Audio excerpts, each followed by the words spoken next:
know how to use it, okay? Come on, Mr. Bouldry. Good afternoon and welcome to the February 27th meeting of the Pinehurst Village Council. We're glad that you all are here. We have some important issues we're going to discuss tonight. We have some general preliminaries, but item 7 will come just like that, and that is the community center discussion, and we will encourage you all. Everyone who wants to speak will be able to speak.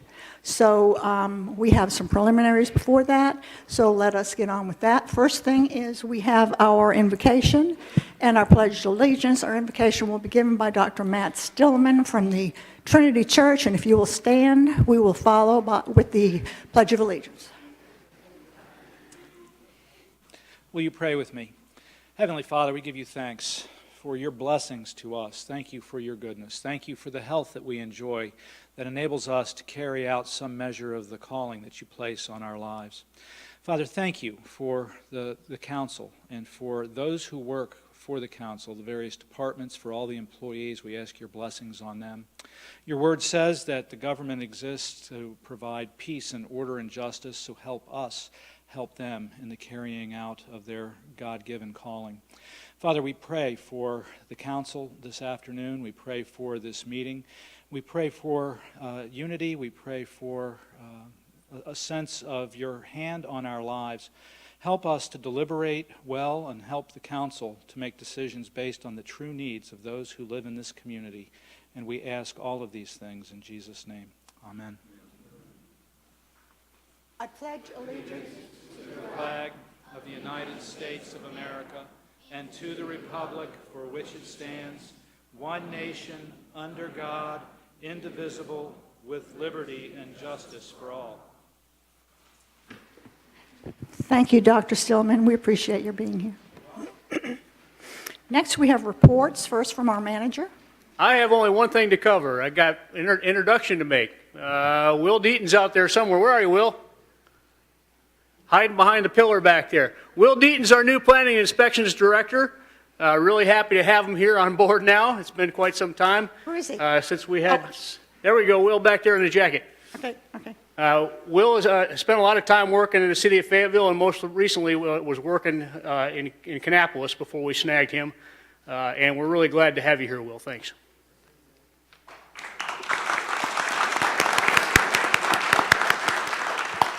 We'll all get by to see Will eventually. Okay, next, we have reports from council. I don't have anything this evening. Kevin? No, I don't have anything. Mr. Bouldry? No, ma'am. John Cashin? Judy? Yes. Okay, we're going on to number 4, which is a resolution honoring Jim Lewis for his service on the Historic Preservation Commission. He is here in coat and tie, looking very dapper. And Judy Davis is going to read your resolution since Judy has served with you on the HPC. If you'll come forward. Hey, Jim. Yes. A resolution honoring the service of Mr. Jim Lewis to the Village of Pinehurst Historic Preservation Commission. That whereas the Village Council of Pinehurst, North Carolina, wishes to acknowledge and express its appreciation to Mr. Jim Lewis for his dedicated service to the citizens of Pinehurst as a member of the Pinehurst Historic Preservation Commission, and whereas Mr. Lewis was appointed to the Historic Preservation Commission on January 10, 2012, and as chairman on April 30, 2014, and served continuously and faithfully from that time, and whereas Mr. Lewis was instrumental in the efficient operation of the Historic Preservation Commission, always conducting the village's business in a courteous, professional manner, and whereas Mr. Lewis led the charge for a Historic Standards and Guidelines Rewrite Committee for over 2 years, amen, partnered with staff and a consultant to evaluate the merits for splitting the historic district, and was a key contributor in conversations with the Village Council and the National Park Service in an effort to protect the National Historical Landmark status for the Village of Pinehurst,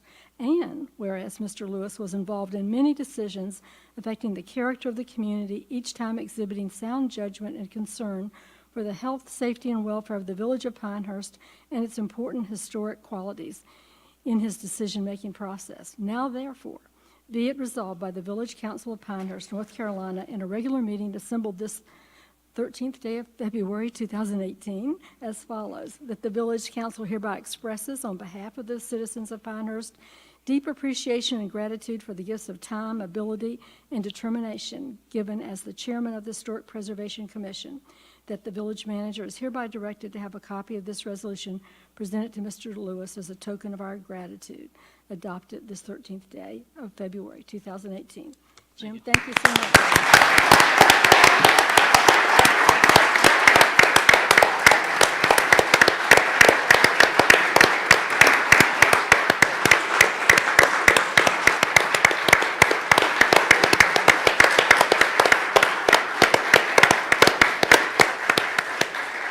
Well, I certainly didn't expect that, and I thank you all. It's been a privilege and an honor to serve on the HPC for the last 6 years, in particular the last 4 years as chairman.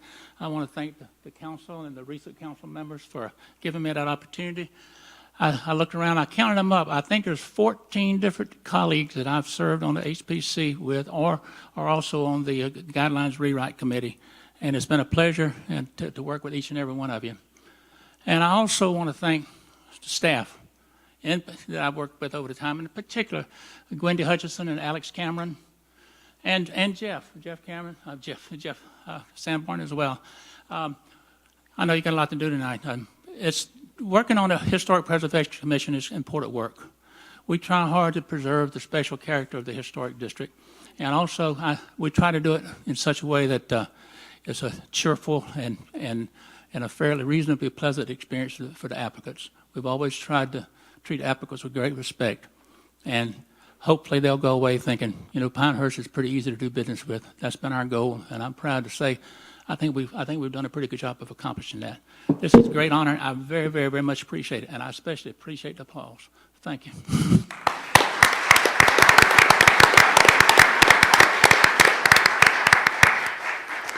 Okay, next we have our consent agenda. All these items can be enacted under one motion unless a council member would like to have a separate discussion.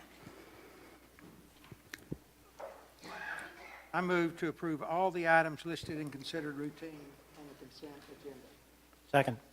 We have a motion by John Cashin and a second by John Baldry. Is there any discussion? If not, I'll ask for your vote. All those in favor, please signify by saying aye. Aye. Opposed, say no. Thank you very much. Next, we have a sponsorship request for an event, and then we're going to get down to the community center. So this is the last item. Peter and Andrew Stillwell.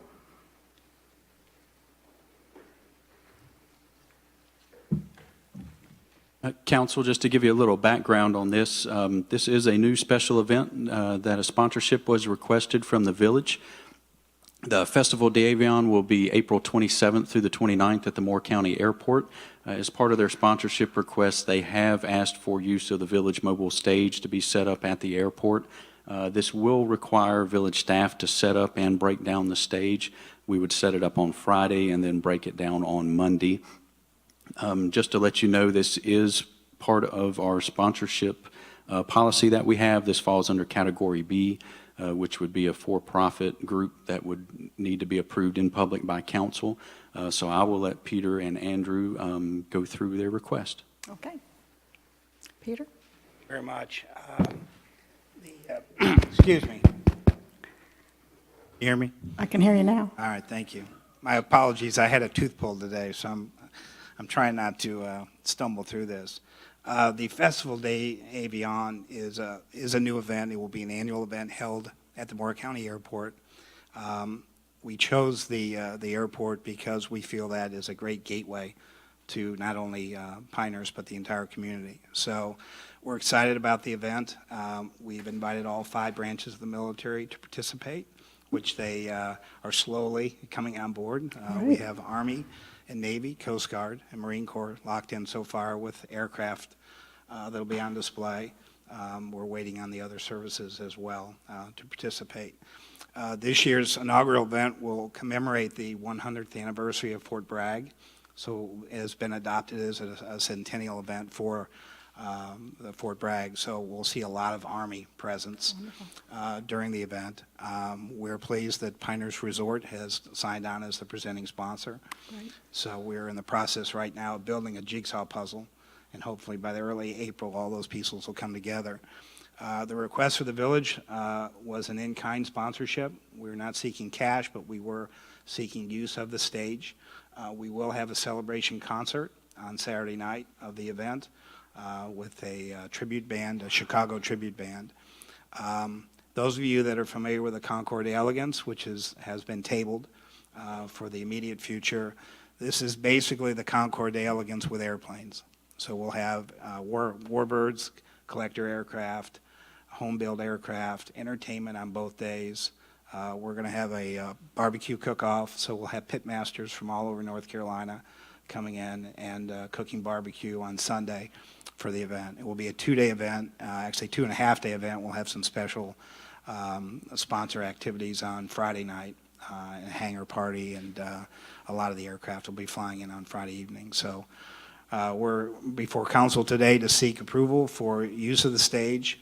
We understand that after the first year, since this is a new year event, we would provide financial breakdown of the event.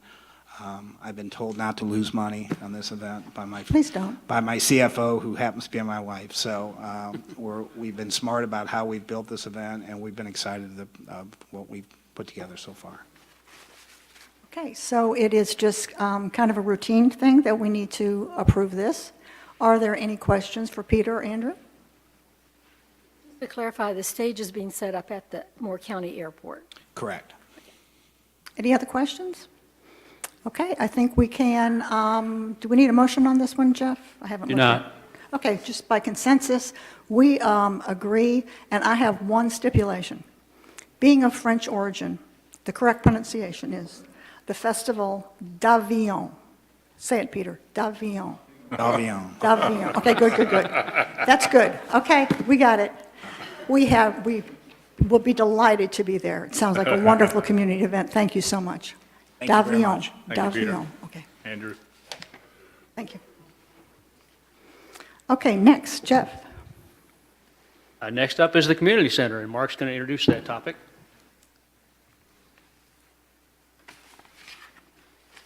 I'd like to invite our architects up to the table. We have Tim Oakley, Ann Collier, and David Griffin with Oakley Collier Architects here tonight.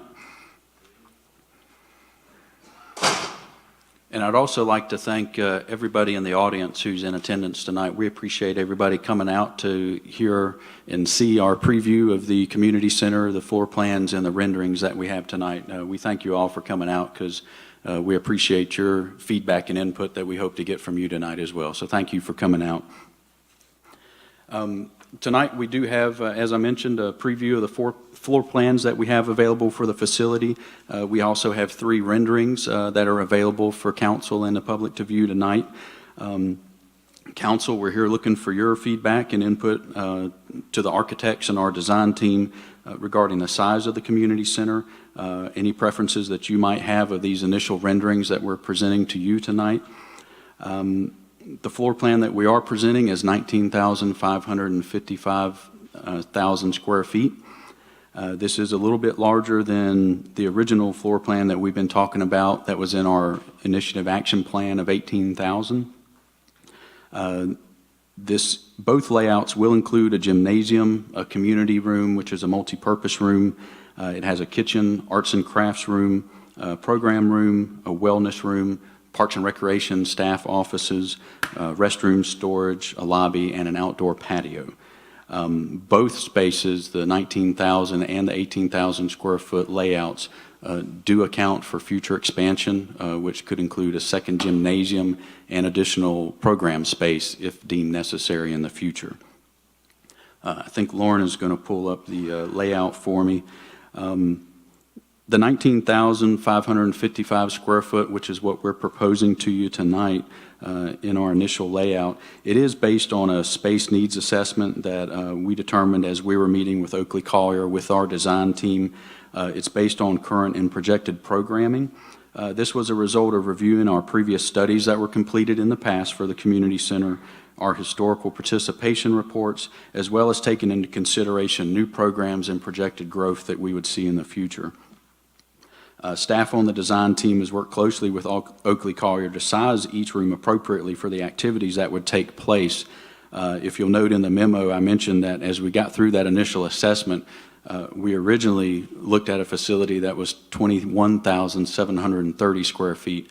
So we've worked over the last month to try to squeeze this down as much as we could, and we settled on the 19,555, which is the recommendation of the design team.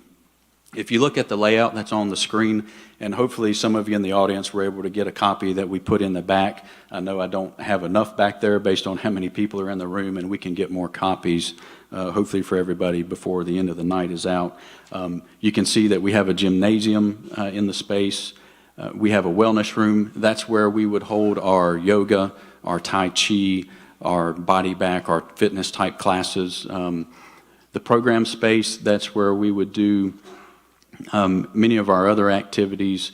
Our day camps would be held in some of these spaces as well. The arts and crafts room, that's pretty much self-explanatory. Our painting, our oils, watercolors, those types of classes would be held in there. Our camps that we have for some of the younger kids, pottery, those are the types of classes that would go in there. The kitchen that you see, that would kind of be a dual purpose. That space would be a catering kitchen if we have events that are renting out the community or the multi-purpose space. That would also house our cooking camps that we have and our weekly classes that we have in there as well. So that's going to be a dual purpose space. In the gymnasium, obviously, the big use there that you think about is our youth basketball program. We have over 300 children that are signed up in that program, so that would go in that space. That also has lines that would be on the court for youth volleyball, which would be a program expansion that we could offer. There's also going to be lines on that court for pickleball. That's been a big request that we've had from the community. We have outdoor courts here in Wicker Park, but there's been a big push to provide some additional indoor facilities for that. So we do have 2 pickleball courts lined on that space so that we can provide some indoor opportunities for that. You can see that we also have Parks and Recreation staff offices would relocate to this facility. We would have a conference room for staff there and just some associated facilities for there as well. There is in the lobby a space for a new administrative assistant that we would hire for Parks and Recreation, whether that ends up being a new head count or possibly a transfer of someone from the existing village facility here. That's yet to be determined, but we would have a staff person there on site full-time, Monday through Friday. And on weekends, when the building's open, we would have a gym supervisor. We're not proposing additional staff for that because we already have gym supervisors on staff right now, so they would staff the facility when we're running programs. Moving on from there, or if council has any questions about the layout at this point, I'd be happy to take any right now if anything jumps out at you. If not, I'll keep moving through the memo and then we'll take questions at the end. Okay. Mark, I'd just like to have you summarize for us. This is a community center. It's for all ages. Yes, sir. It's for, and I'm impressed with the number of programs that the village offers, not only for youth in the community, but also for older folks. Could you help us with kind of an overall assessment of, or discussion of the total number of programs that this facility would accommodate? And I know we're moving from some other facilities and consolidating programs for the community center. We have a total, in fiscal year 17, we offered 190 programs. Out of those programs, 128 were for adults and 62 were for youth. Total participation last year was 4,872. And if you want to break down those numbers, 41% of those participants were adults and 59% were for youth. And 71% of our total participation are Pinehurst residents. And that's an average historical number over the years. And our programs within the village, as you just mentioned, are just not confined to the village residents, but also there's a significant number of residents from outside the village of Pinehurst who come and participate, and this would be supported for them as well. That's correct. All of our programs are open to Pinehurst residents and non-residents as well. Non-residents do pay a higher fee for our programs than residents, and that's typically twice the fee of the residents. Thank you. You're welcome. Moving on, I did want to touch on the issue that we ran into the Cannon Park site with the old Village Hall that I mentioned in the memo. Obviously, with the old Village Hall, when it burned down, the foundation and the basement was left on site. So that is something that we are likely going to have to deal with as we go into construction. I'll let Tim and Ann and David touch on that a little bit when they start talking, but that's something that structurally you don't typically want to leave under a new building as you put that up. So that is probably going to need to be removed and backfilled. So I just wanted to bring that up. That's probably going to affect our cost for site work.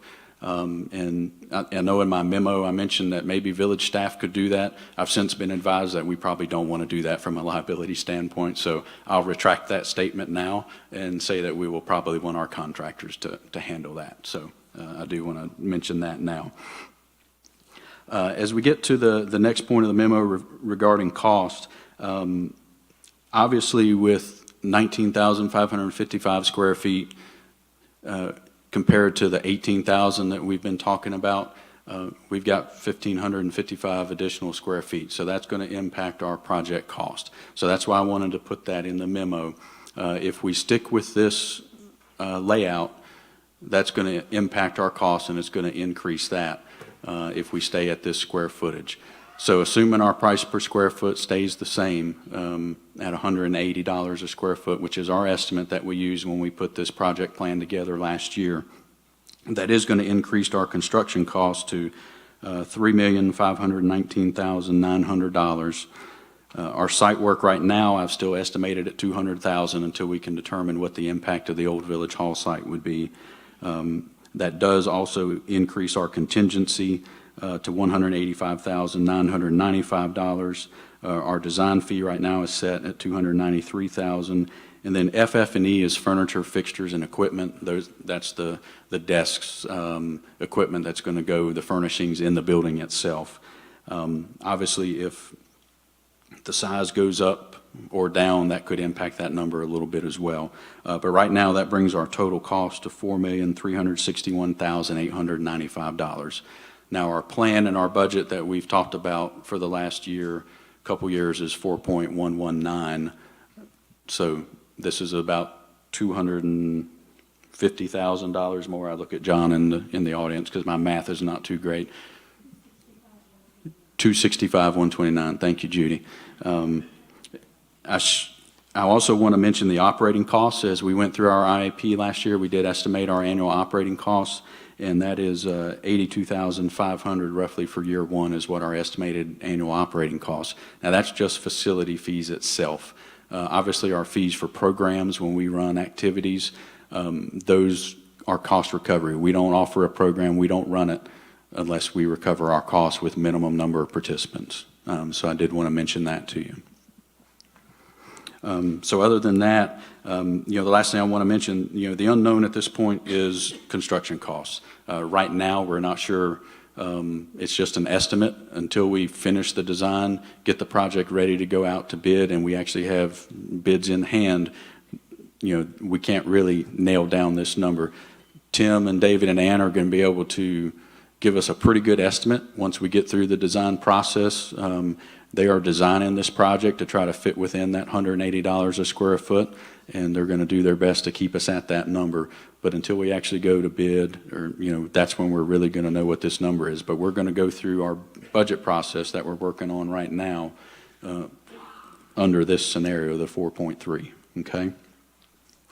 So other than that, that's all I have for you right now. I'm happy to turn it over to Tim at this point so they can go through the renderings for you and talk through that for you. Thank you. Welcome. Good afternoon. We appreciate the opportunity to meet with you and appreciate the opportunity to work with you.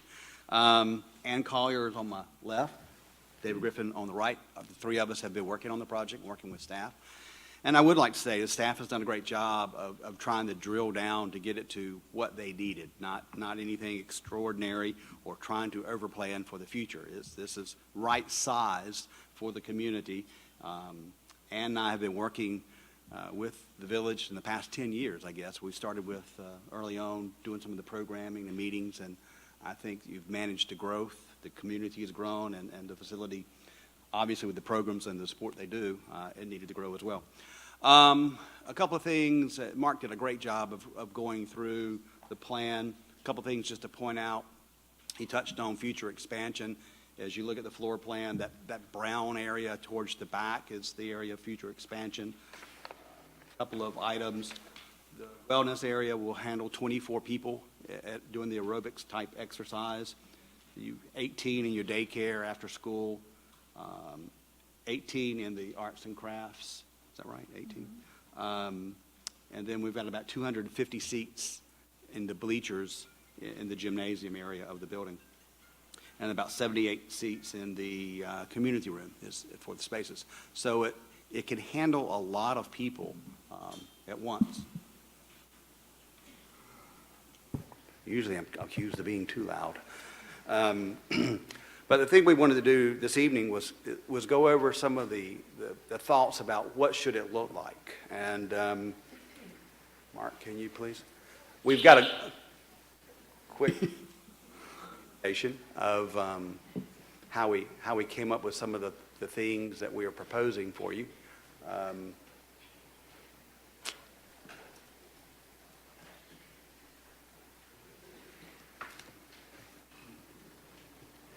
There's two different versions.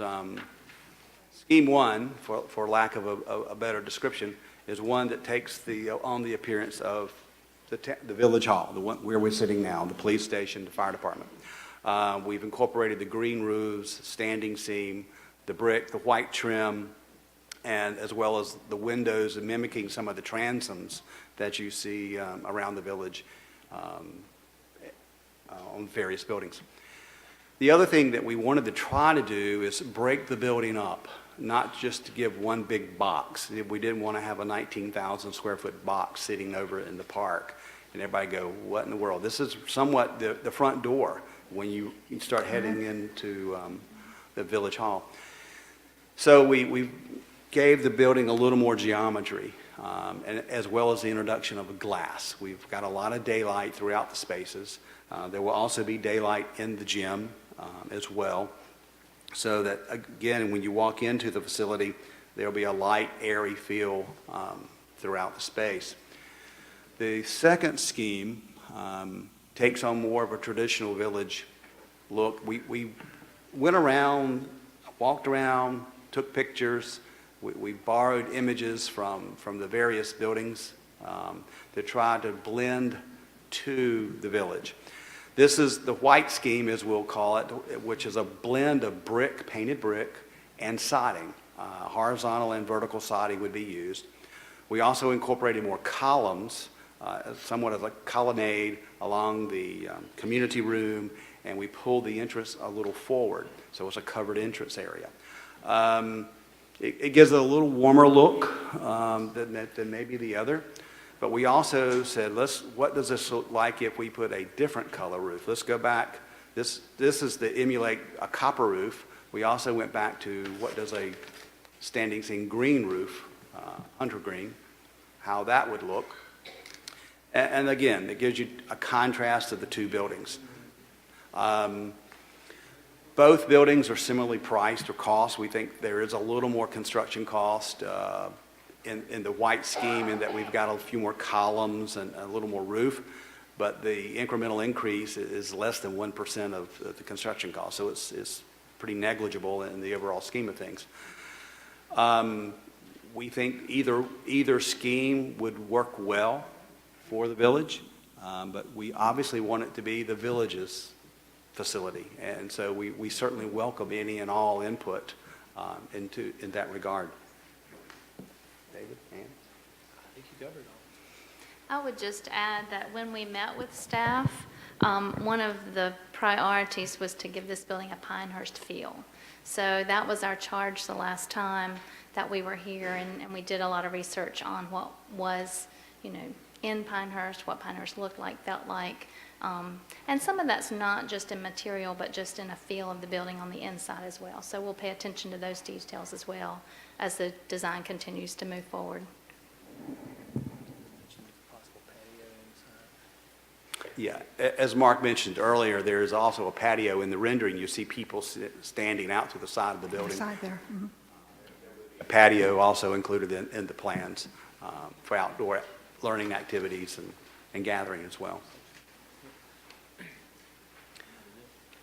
Okay, I'm not sure, is there more to say? I mean, I think the inside, and Mark, do you have more to say? I mean, No, maybe ma'am. Well, why don't we have a few council member comments, and then we'll go right to our public comments, because I know a lot of you are here, and it's a busy time of evening. It's 5 o'clock. I'm very happy to see the number of children who are here. I'm sure you have other things to do, but we're glad you're here. So we'll go through our council comments, and then we'll get right to the public comment. Any comments or questions from council? Okay, hearing none, we'll go right to the public comments. Who would like to comment? Excuse me, just a minute, I have several. First of all, what is the orientation of this? Where is this situated?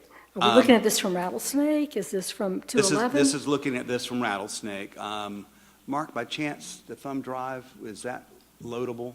That little PowerPoint, it's got a site image in it. What we have tentatively looked at is a site plan that would face Rattlesnake, and the drive would come in near the Veterans Memorial to the right of the existing drive right now. That image was an early image, I think, that was shared with the council maybe a couple of months ago, that shows the building primarily facing towards Rattlesnake. The parking areas wrap around the building so that there's adequate access to all sides of the facility. And we're trying to utilize as much of the old Village Hall site as possible to take advantage of pervious areas as it relates to stormwater and those types of things. So that is a question, too, I had about where is the old Village Hall site? I'm just not familiar with where that was. It's, in this image that you're looking at above, it would currently be under the building that we're proposing, Okay. partially. The old facility was certainly not the size of this, but the footprint would fit within this space. Yes, a little further back. Then if we could look at the layout that we're talking about. The floor plan? The floor plan, You thanks. could skip through that, Mark. It's a floor plan in there as well. Right there. Okay. So one of the couple questions I had, we've got offices down here, they all have doors and walls. In modern industry, there's a lot of open space, and would there be, some savings by, having that much more of an open work area? Some of that would be driven by the function of the office and the activities they do within the space. Our experience has been that the cost of the stud wall and the door typically runs a little less than the cost of office furniture, fixture, partitions, movable furniture, Right, so to speak. modular, right. But functionally, as we talked with staff, it was a hard wall solution given the function of conversations and so forth within the space. Do you think that's something that could be looked at? Because your staff will ebb and flow over time, and space could be moved out. On the between the program and the arts and crafts and the wellness area, you've got these storage pods, I guess, or areas that you can access from either room. And in the other floor plan, the 18,000, were any of these collapsible walls so you could have larger activity areas than just the specific room dimensions you're showing? Is that clear? Is my question? Yes, ma'am, I understand what you're saying. I don't believe in the early scheme. Mark, could you scroll all the way to the end of this slide? And I think the early scheme is on the very bottom. We did. That's the 2007 scheme, Yes, right. ma'am. No, that's it. And I was talking about the 18,000 square foot plan, because it's not clear that those walls are collapsible either. Right now, we do not have, any collapsible walls within the facility. And a lot of the activities that we're driving programmatically, like between wellness and arts and craft, it was the way the rooms are configured, we were trying to minimize breakdown setup. Right now, I believe staff does quite a lot of breaking down and resetting up spaces between all the number of programs that they operate. So we looked at spaces that certainly they are multitasking in the size, and we tried to size these spaces based on a number of programs that may occur within those spaces to try to avoid creating folding partitions or collapsible partitions, as well as the moving of a lot of furniture back and forth. What you may see in some of these spaces too, Judy, the program space is likely to have carpeted floor. The arts and crafts is likely to be tile. And we've seen some centers, Aberdeen, I can point to one, they've had issues with the folding walls, just the functionality of those are not really ideal. So certainly the kind that you put in, there's differences between the materials, but And then the patio, in the 2007 plan, that patio was 22 by 42. What's that? It's not spec'd on this design. Do you have any thoughts about how big that is? We're actually waiting to get our site topo Okay. and survey to try to define that and more design it more to actual landscape and grading that we have there. I would suspect it would be close to size of this, of the early. And then I'll correct my math from earlier, that the difference in the 18,000 square foot plan and this plan is $242,895. And, it's really, on a household basis, it's about $265 a household for this plan. I'm sorry, 500.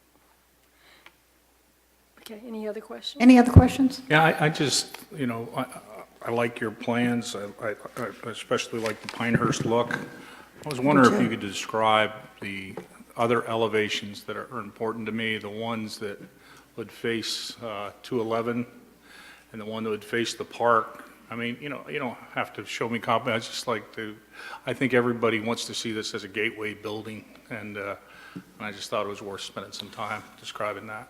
What we're contemplating on the 211 side, which would be primarily the side of the gym, Yeah. we've broken that up or plan to break that up with a combination of brick and siding as well as tall windows that colonnade the side of the building.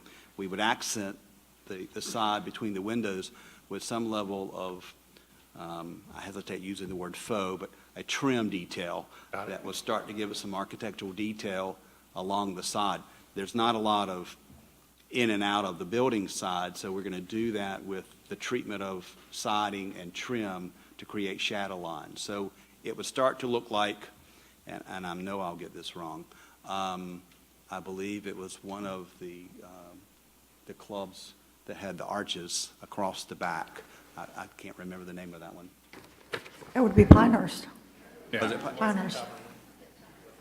Was it? Okay, anyway, so we're trying to emulate some of that, and we're trying to be budget conscious at the same time. Right. And not introduce, when we start doing a lot of arches, they get expensive. So we think we can do a lot of it with straight architectural detailing. Fantastic. Thank you. Is the main entrance in the original sketch that you showed us all through the, there's one main entrance, and it's expected that everybody would, the participants would come in, even though that there are a couple other doors in the basketball area and in the staff area too. That's any reason for the extra doors around on the exterior walls where the basketball courts are? It's egress based on the size. The code will drive us that we have to have the egress That's a doors. safety precaution? Safety, yes, sir. Fire precaution, thank you. With regard to the brick in the brick version, what kind of brick are you thinking about, or have you gotten that far? No, ma'am, we haven't gotten that far. We certainly try to find the brick that's I was going to say regional, but brick is regional to North Carolina. Right. But given we're trying to be sympathetic to the village look, it may not necessarily be what we'd call a through-the-body brick. It's more of a brick that has a little more texture to the face. But we would certainly, in any brick we use, there would be a sample panel brought forward and discussed as to which brick we would use. Star Works and Star, they have a lovely display of North Carolina clay and brick and a Moore County clay, as well, so.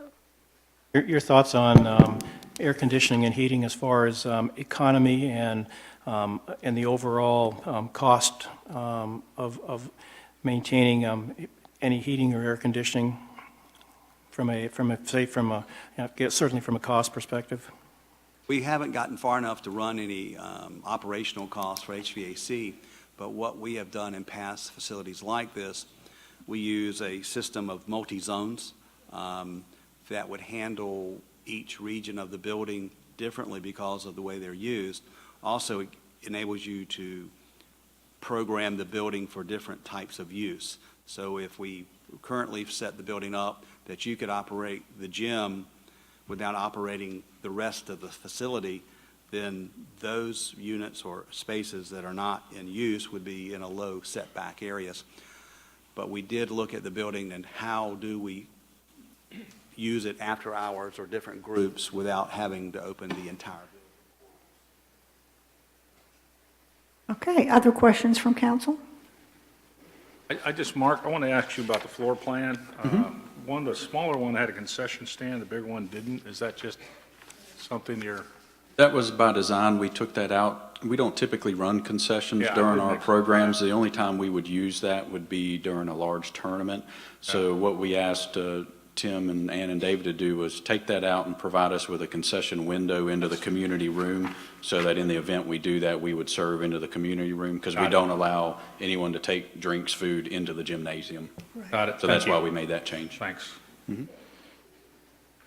Here's that window you're talking about in the community. It's right between the community room and kitchen, right above the words community room. There's a pass-through.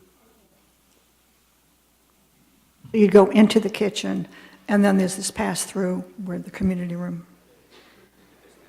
Go into the community room to be served. or you go into the community room and the kitchen, okay. Got it. You'd have an answer, Mark. That's right. Other questions by council?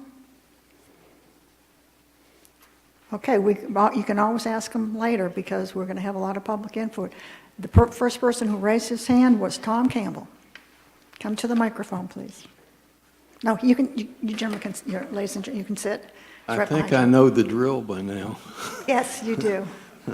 I've been here 24 years, and I've seen a need, particularly in the last 10, because of the influx of people with children. But also, this is a community center, and so we want to keep that in mind. And there are, in fact, a larger percentage every year for the last 3 that we've gone into this.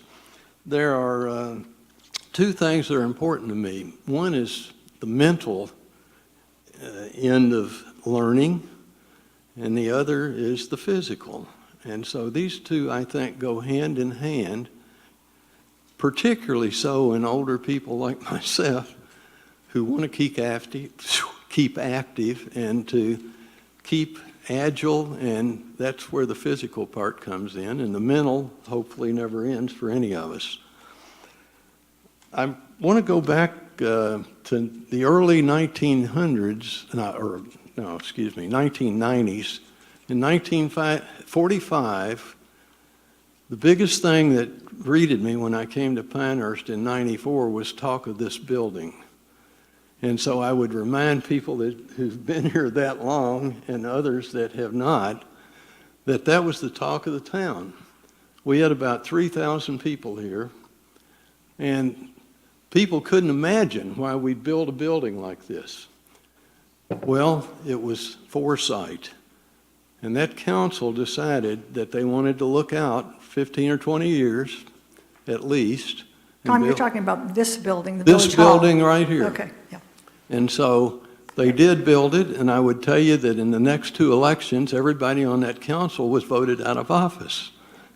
So I think you'd agree now, we need the space, we're using the space, and it was Foresight that did it. I think the community center has been talked about now for at least 10 years to some degree, and in the last 5 particularly, it's been vetted, I know, several times. Several times. I remember Claire Bergram on council asked it to be vetted after we thought it had been. And so we spent another 3 or 4 months with the staff putting in input for that. So that was done. The second thing I'd like to mention is the roundabout. I don't know how many of you thought it was a good idea at the time, but not many. That was one of the most controversial issues that we had in this town for a while. And Right. people said, well, you can't get big trucks around it. What do we need it? Etc. Well, it's been one of the best things that's happened to this town, and I think anybody that comes out of the hotel down to Route 2 would agree with that, and out of the clubhouse at Pinehurst. So that's the second thing that was really not well thought of at the time, but certainly has proved a great positive. The third thing has been Tufts Park. There was a lot of people, oh, don't cut all those trees down. I don't remember the number, but it was such a small number compared to the great number of trees in that whole area.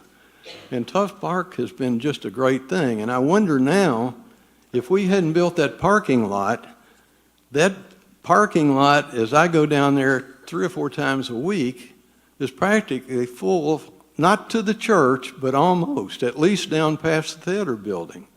And so you think about the population continuing to increase. So I bring those 3 things to mind when you think about building something else that a lot of people seem to not want.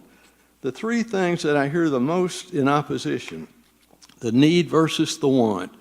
The need has been vetted twice over.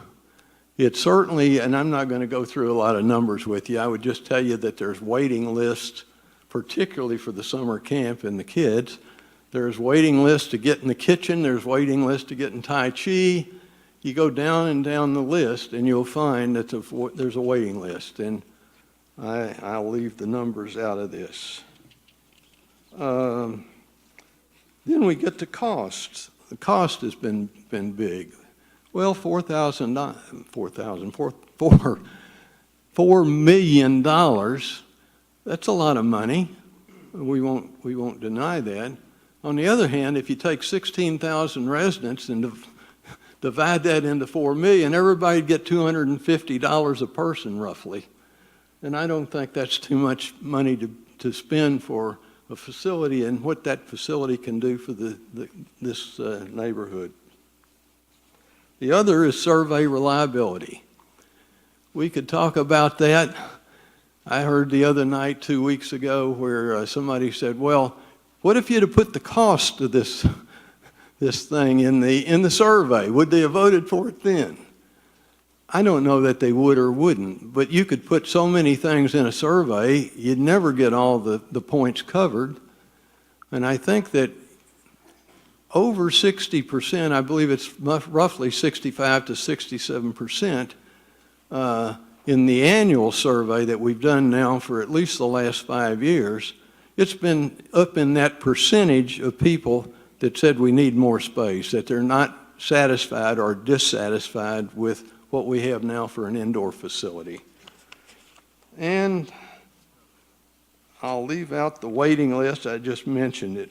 But I would say that we have many reasons to be for this facility, and I don't think that we should consider the library at the same time, but shortly after would be my thought, because I recognize the needs of that facility as well. So Exactly. I'm strongly for the community center. Okay, thank you, Tom. Nancy Manley.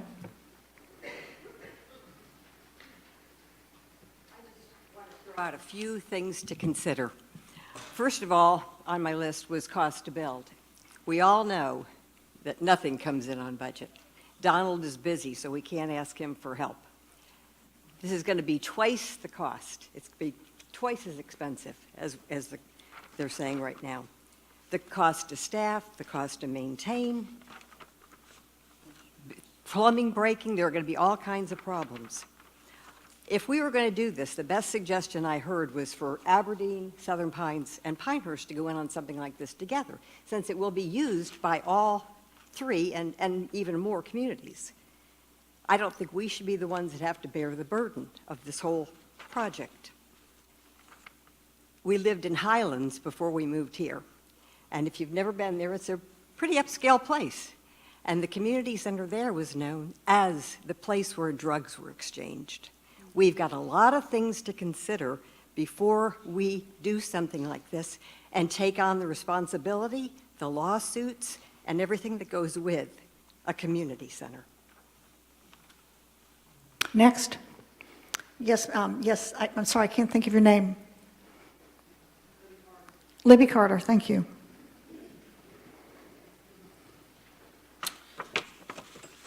Mayor Fiorilla, members of the Village Council. If you take a good look at me, I am a stereotypical Pinehurst resident. Unfortunately, I'm old, I'm retired, and I'm living quite comfortably in the village of Pinehurst. However, that doesn't mean that I want to think of myself as old and unable to see the future. As a resident of Pinehurst, I am here to applaud your ability to think long-term about the future of our quaint area and to plan to meet the needs not just of today's residents, but of tomorrow's as well. Your decision to build a community center at Rassy Wicker Park is indicative of your desire to see that the needs of our citizens are met in a timely fashion and through proper stewardship of the village's funds. This center will be for people of all ages and all needs. If it enables us to attract more young and growing families, then let's break ground tomorrow. I think we are fortunate to have your leadership providing opportunities such as these and seeking to ensure that the children of today, those who will be our leaders of tomorrow, will have the opportunities that they need to grow and learn right here at home. This council has set its goal, the construction of a community center, and the programs it will offer, and I encourage you to stay the course. Those of us who have paid taxes in Pinehurst for many, many years, I've been in town since 1981, are delighted that the councils before you have made wise fiscal decisions and that a good portion of the funds are now available to build this center. I encourage you to set aside those necessary additional tax dollars to make this happen. Thank you for seeing this need and taking the necessary steps to fulfill it. Thank you. Thank you, Libby, and I'm sure you meant Cannon Park. Cannon Park. The gentleman in the blue shirt. Cannon Park. I don't know your name, so you'll have to tell me. My name is Mark Anderson. I'm interested in this facility because I live about a good drive away from the facility. Talk into the Yes, mic, sir. please. I live off of Dundee Road, so this obviously caught my attention, but I do have some questions. Oh, and Judy, thank you for asking for the orientation. That helped. I'm curious that we're going to have, if and when this gets built, that we have enough parking so that overflow on days when the gym is full, they don't flow into the neighborhood streets like some other times we've done that. And I've also wanted to know, has there been a study on the impact of additional traffic in the neighborhoods and how that increase might play out? Those questions we'll have to leave for Mark or for the architects. Mark, do you want to answer that question? Do we have a traffic study? Parking, I believe, is per our ordinance, so we have adequate parking according to our zoning ordinance, correct, David? Has there been a traffic study? My knowledge, there's not been a traffic study. And how many total spaces for parking will there be? I believe from the first kind of rough site plan that we did, there was about 125. Is that correct, Mike? Yeah, there would be 125, and again, that's determined by the code in terms of what's required. In terms of the traffic study, there has not been a traffic study done for that, but that's probably something that we can certainly undertake as part of this process. And one thing regarding traffic And the entrance, we had talked about shifting that entrance down, just to give you an idea, as one of the things that we had looked at, with the old entrance to the Village Hall being so close to that light at 211.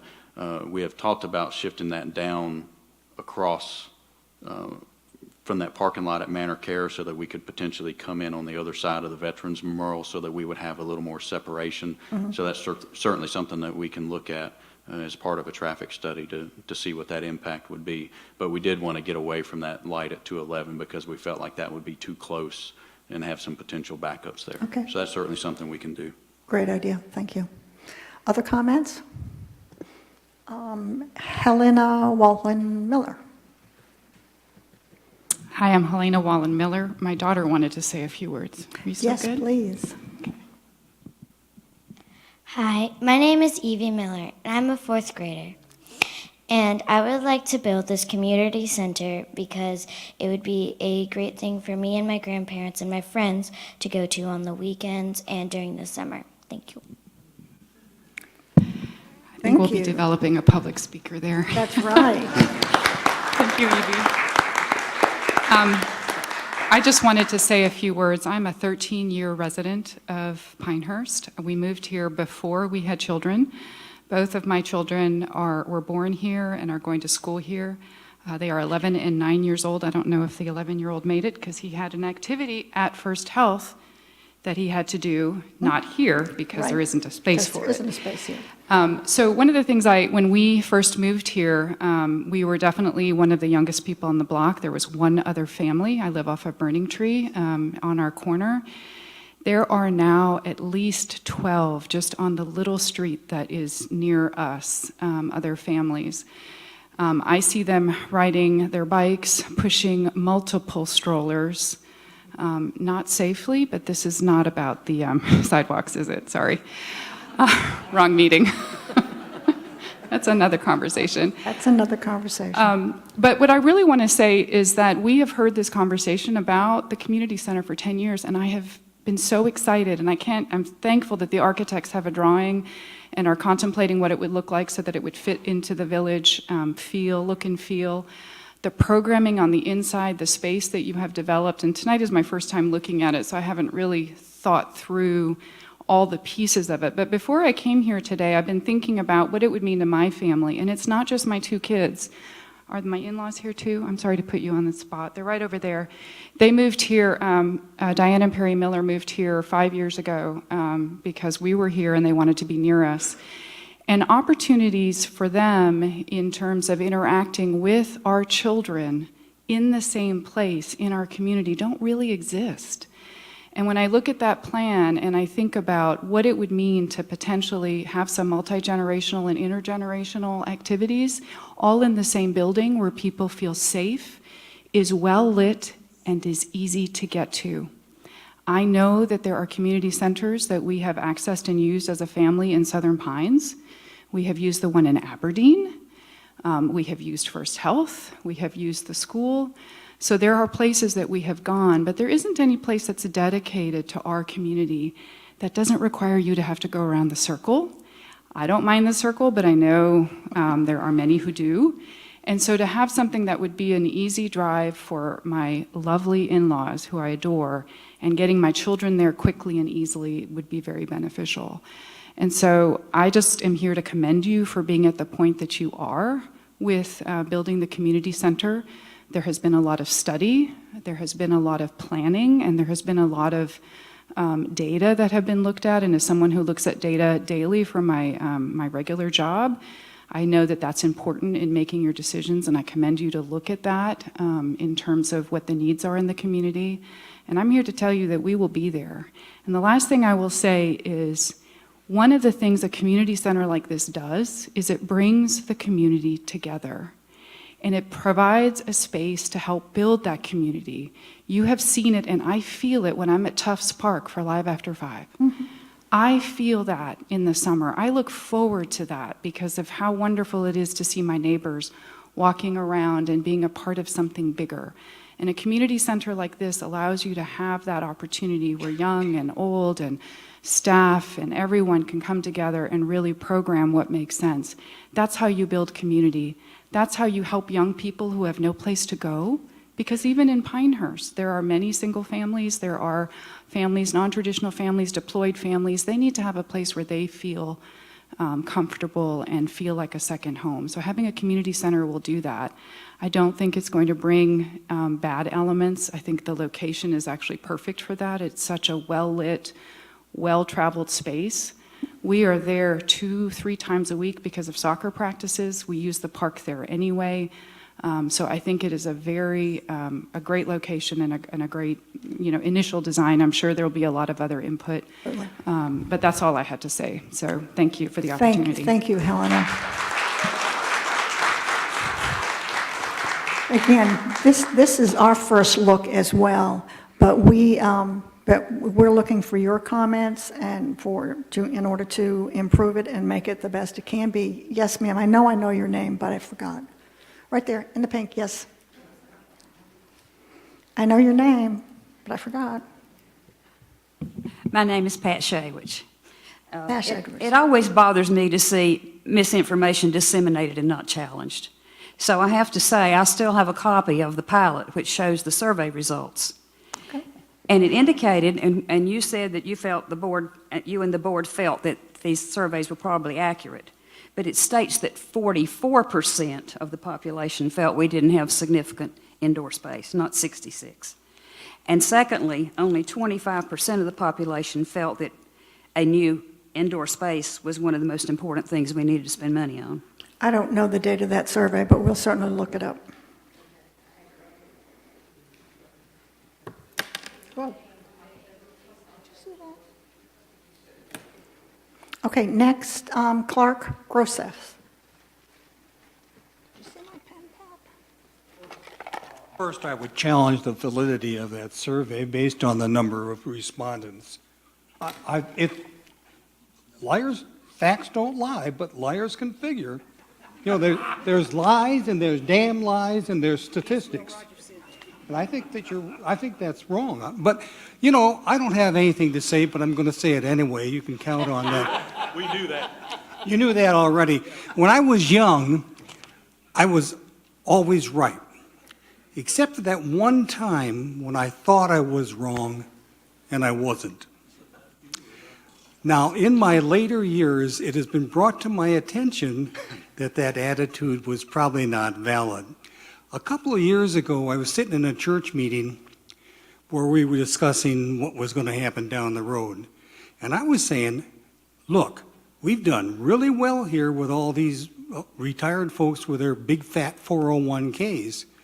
And another fellow said to me, or to the meeting, look, we are getting mobbed with younger people. He's right, I was wrong. I admit it. And I don't know how much longer you guys are going to kick this can down the road. Good God, you're almost as bad as the county commissioners who it was costing us, all of us in Moore County, probably 5 cents increase in our taxes just because they waited this long to build those doggone schools. You guys have waited way too long on this. We need this, we need it now. And I'm not saying either or, I'm saying I'm kind of a both end kind of fella. We need to do that, and then right after that, get to work on the library. Thank you. Thank you, Clark. Is that Derek? Derek presenting? No, right here, yes. Oh, I'm sorry. Your name, please? Patrick Pizzella. Thank you, Pizzella. Mayor and council members. I want to reinforce that one earlier suggestion about a traffic impact study.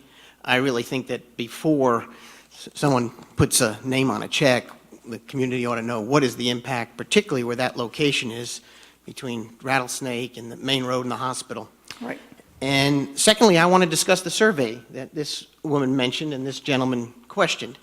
That's the survey, and I want to thank the council for placing the survey information on their website, because you guys do a great job of putting this survey information up there. And it's called the ETC Institute Survey, and they have done 3 surveys on these topics in the last 5 years. So it's not a one quick snapshot. This was a thoroughly done, the taxpayers paid for it, you authorized it, you should be patted on the back for doing that. 16,000 residents, there are only 414 respondents, which is correct, that's 0.025%. But, excuse me, Patrick, it is a statistically valid survey. I'm agreeing with you. Thank you, madam. And now let's go over the results of that statistically valid survey, because that was my whole point. Okay.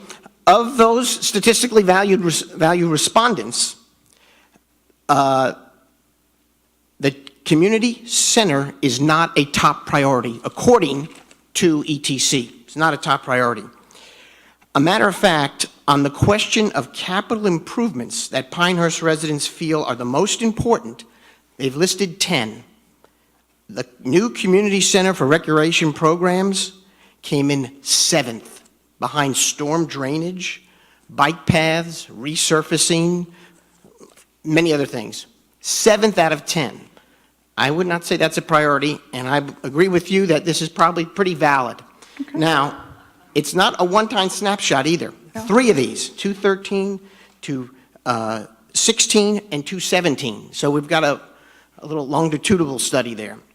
And what, of the survey again, what was the lowest satisfaction by respondents in this survey?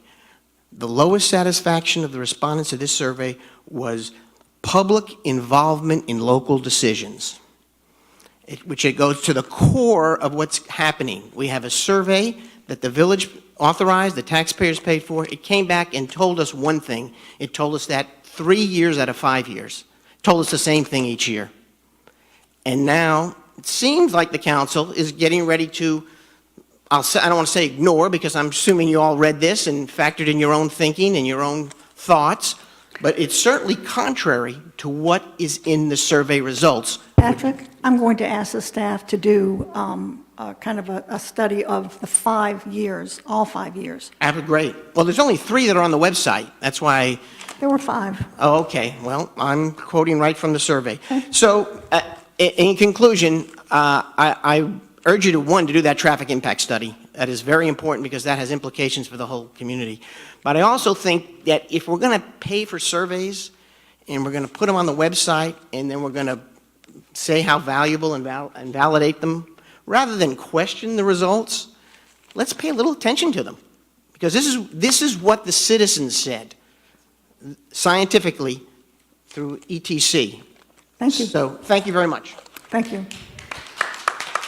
There's someone in the back. Jason Kaufman.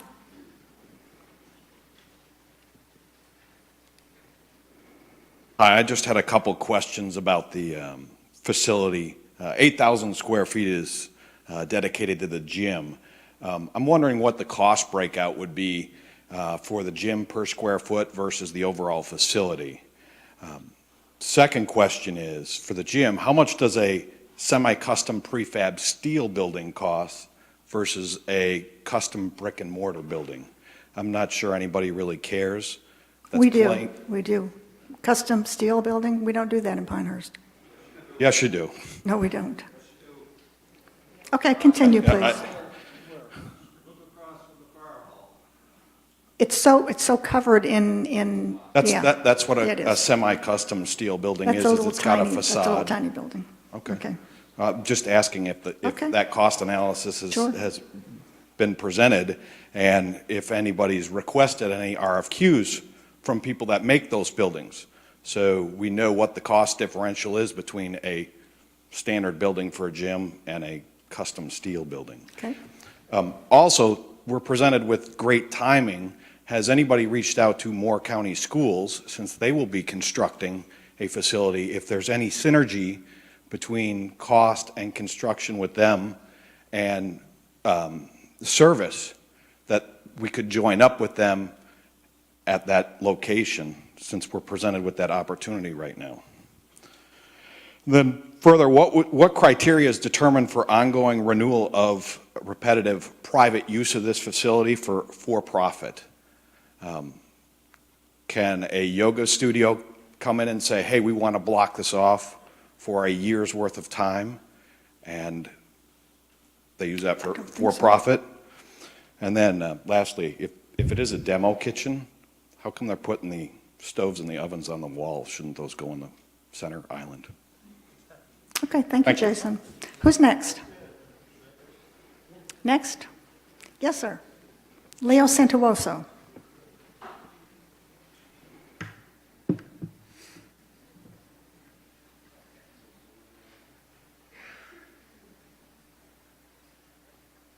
No comments, just questions. All right.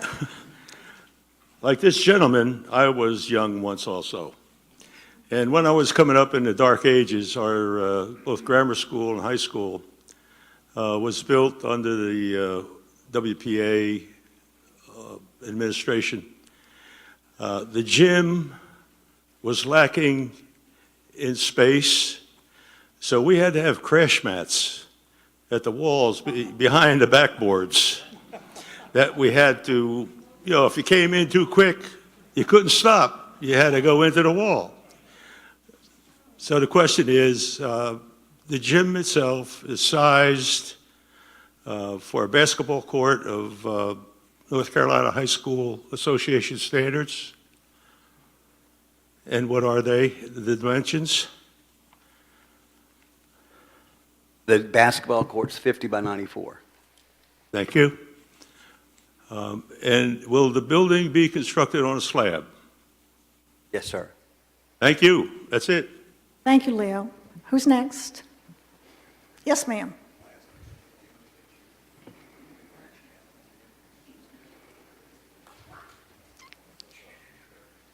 Good evening. My name is Karen Kent. I'm a 13-year resident of Pinehurst. Moved here with two little kids who are now two really big, hungry kids. And I'm not sure what the timetable is for the rec center to be finished, but my guess is that probably my kids will be almost out of it by the time, and hopefully out of my house by then. Yeah, I know, right? We can hope. But I just wanted to say, despite that, I'm just really excited about this. It sounds like a wonderful place for me to go when my kids are gone and I want to actually have a life again and get out and meet community members. There's not, I mean, my life revolves around the kids' school activities and county commissioner meetings, and I'd like to be able, you know, to meet community members and be part of these classes. I just think it's a wonderful idea. So even though my kids won't get any benefit from it, I will. So I'm happy to pay my share taxes for that. So I just want to say thank you for exploring it and making it community-centered and not just about kids or old people like me. Thank you, Karen. Appreciate it. Okay. Next. Yes, sir. Mayor, may I correct one statement I made earlier? Yes, please. The gym is actually 50 by 84, which is a high school standard. I gave you the college Thank you standard. very much. 50 by 84. Yes, sir. I'm John Hamblin, and we've lived in Pinehurst for 24 years. And I've had the privilege of having 4 of my 5 granddaughters live with us at one time or another, and so we've had the privilege of using the park immensely. Camelot. What I think about when I think about a community center is I come from a very small town with very limited funds and everything else, and they were so good to us as kids. The high school gym stayed open to 10 o'clock every night, all winter long. We could go in after got practice and everything else. Parents came, everybody came. It made our little community of 5,000 people much stronger. We had an esprit de corps in that community that you just don't have in large communities.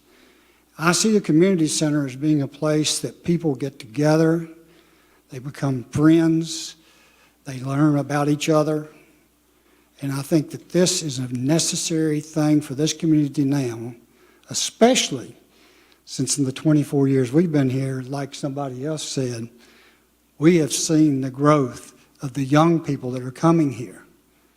And a lot of these young people, you know, we could say, well, they can go to the wellness center, or they can go to the school, or they can go here, but they don't have a place that's theirs. And a lot of these people are working to support us, the citizens that can afford Pinehurst, And they can't afford the wellness center, and they can't afford to drive to Aberdeen and everywhere else, especially if they can walk to something. I think this is just a very vital need of this community. I also believe the library is a very vital need of this community, but this is something that has waited way too long, and I'm looking forward to seeing it built, and I'm looking forward to seeing this community come together stronger. Thank you. Thank you, Mr. Hamblin. Yes, sir. I know your name, too. Larry Cox. My name is Larry Cox. I'm the president of the Pinehurst Pickleball Association. And I could tell you a story about pickleball, but I won't. Most of you, I think, know about it. But anyway, pickleball is the fastest growing sport in this country today. It's probably the fastest growing sport in the state of North Carolina also. There are many community centers throughout the state that already have pickleball as part of their program. And many of these centers will tell you the most popular sport they have at their center is pickleball.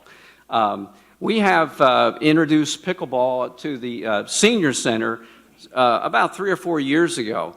It's a very small space. It's limited because the ceiling's too low, and we have to play the ball off the ceiling half the time. And people are always waiting to use that space. So there is a need in this area for additional pickleball courts. I have found that in North Myrtle Beach, about 7 or 8 years ago, they introduced pickleball as an activity. They were playing it 1 day a week at their center, and they found it wasn't adequate. They had too many people waiting to play the game. Since then, they've added 3 days a week at their community center playing pickleball, and they average about 50 people turning out every day that they play.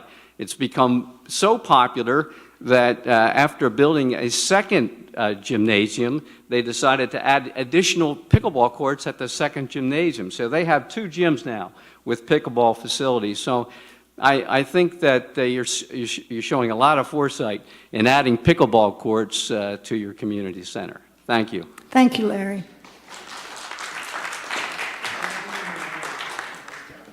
Who's next? That's it? Oh, here we go. I will also say at the senior center, the pickleball court, Larry, if you're correct, that's where the people also walk, and so sometimes they get hit with the pickleball, and I've heard that complaint, yeah. Okay. Yes, sir. Mayor Larry Fenton. Really, just a general question. Your name is? Larry Fenton. Larry Fenton. There was some discussion on the site of where the proposed community center would go, and talk about some parking and road access, how much traffic is going to be. I think it's a very distinct possibility we're going to have a community center. Also, looking at the plan, there's expansion possibilities here. And also a very distinct possibility we're going to have a library. Have all of those been kind of coordinated? So I see parking up there, but if I see expansion, there goes part of the parking. And are we going to be fighting with ourselves about the placement of where these things are going to be, or is that something that needs to be done before we start breaking ground? We have had that discussion with the library board, and there's not enough room on this site to fill their needs and our community's needs, so that will be another discussion coming very quickly, I hope. Okay, thank you. Thank you, sir. Yes, sir.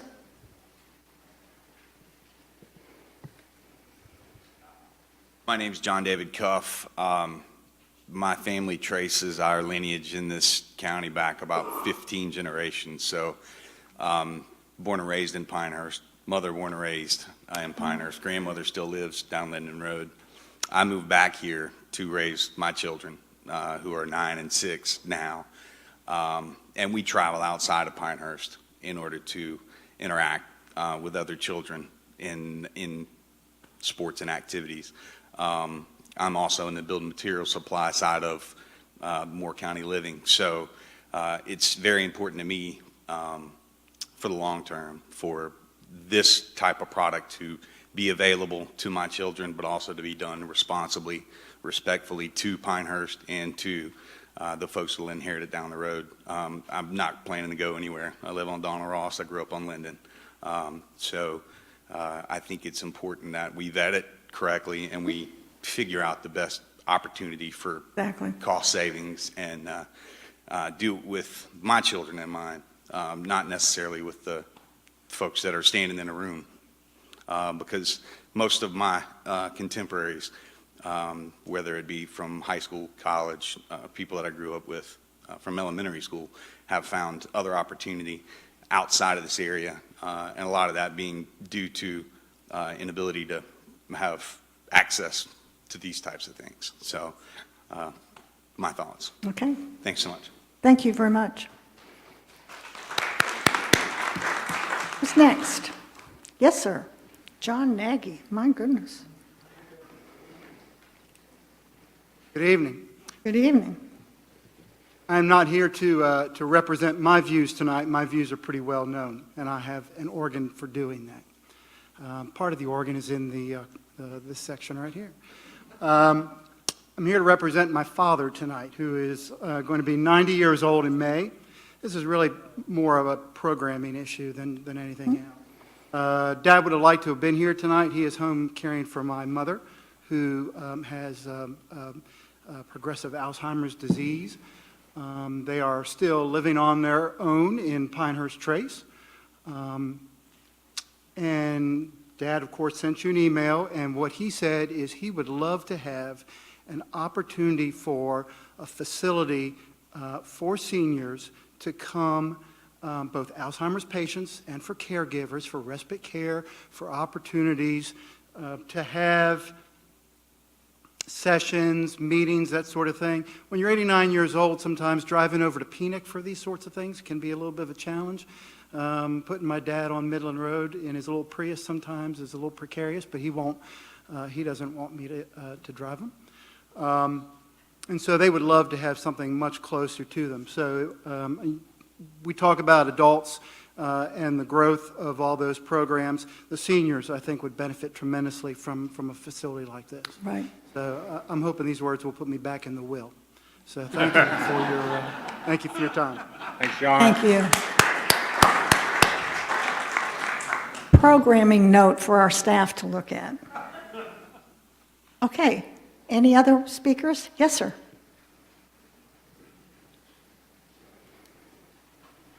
Hi, my name is Brad Kotz, and I've been a member of the Pinehurst community for 17 years. 2, gone for 15, and back again, but still had a house here. Build it. We've seen the change in the demographic. We know where it's going. Let's go ahead and look forward. Build it. Thank you, Brad. Lady in the back row with your hand up. Thank you, Brad.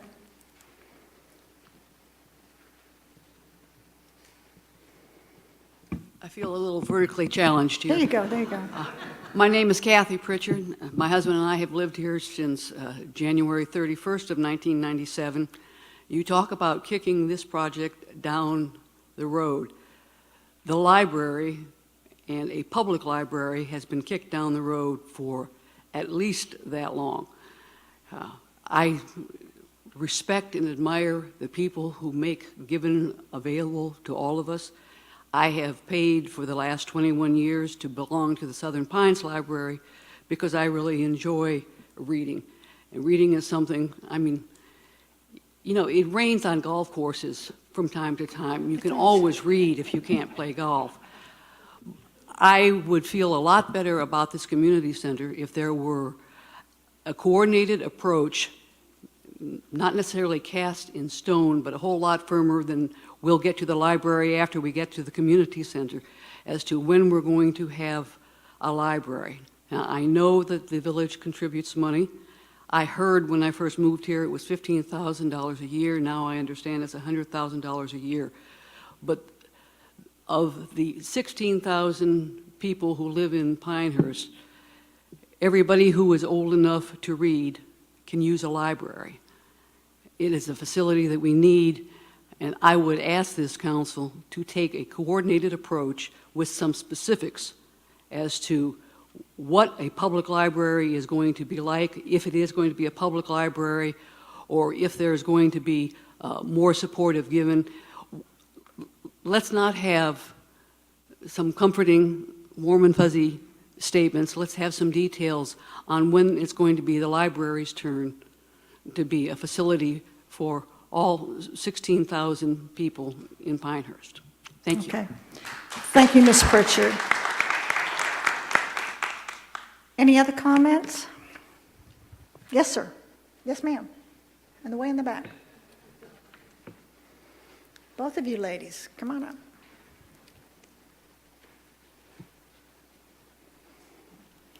Hello, my name is Rebecca Graves.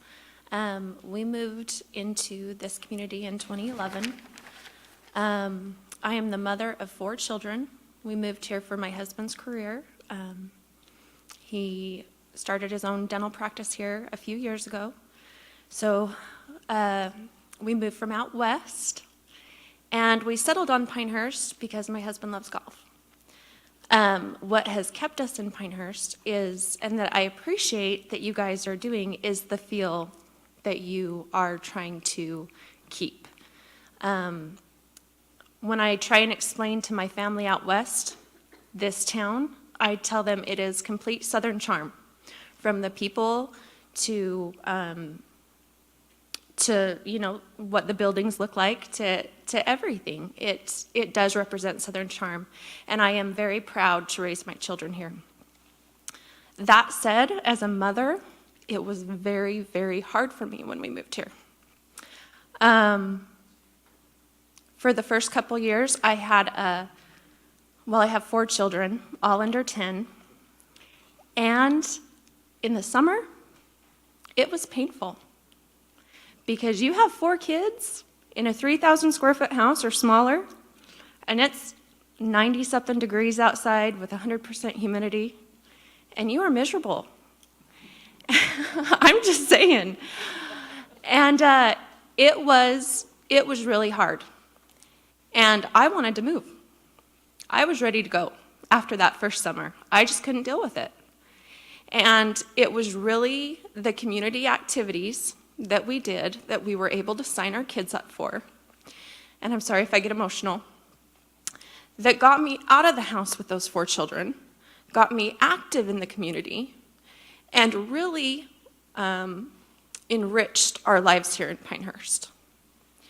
And so that's what I see this rec center doing, is that it is supporting families. It's not just providing, you know, a few activities here and there for kids to do. It's not just, you know, a money pit that you got to keep putting money into and money into. It is supporting families. And when you support a family, you enrich a community. Right. And when you support a family and you create a wonderful, lasting environment in that family's minds, those kids grow up and they want to move back. Those kids grow up and they move to college and they find a sweetheart and they live in the city, and then they start to have children and they realize, I don't want to raise my children in a great big huge city. I want to come back to a place like I was raised in. And so that's what I would recommend you remember, is that Pinehurst is about families, whether you're a grandparent or whether you're my age or whether you're a child. It's about families and what can make those families stronger, because that's going to make this community stronger. Very well said, Rebecca. Thank you. Thank you. Right from the heart. Yes, ma'am. She made it with 4 kids. Good for you. Yes, ma'am. That's a very good point. My name is Kay Pearson. I've been a community member for about 12 years. One more time. Name? Kay Pearson. Kay Pearson, thank you. I really like what she just said, because both my daughters have young families. They have relocated to Charleston. And my daughter lived in a small development that was probably built in the 50s.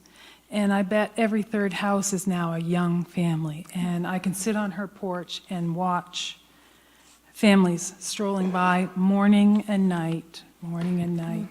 And I do believe that is the trend of Pinehurst. The statistics that Mr. Pizzella referred to may not accurately reflect what is going on in our community. I looked back at the Parks and Recreation master plan today. I was reviewing it for this meeting tonight, and 47%, I think, and this plan was written in 2011. The numbers, and it desperately needs to be redone along with your long-term. I know you know that, but please do, because that's going to be extremely important going forward till 2030, which this plan is written in 2011 is now for.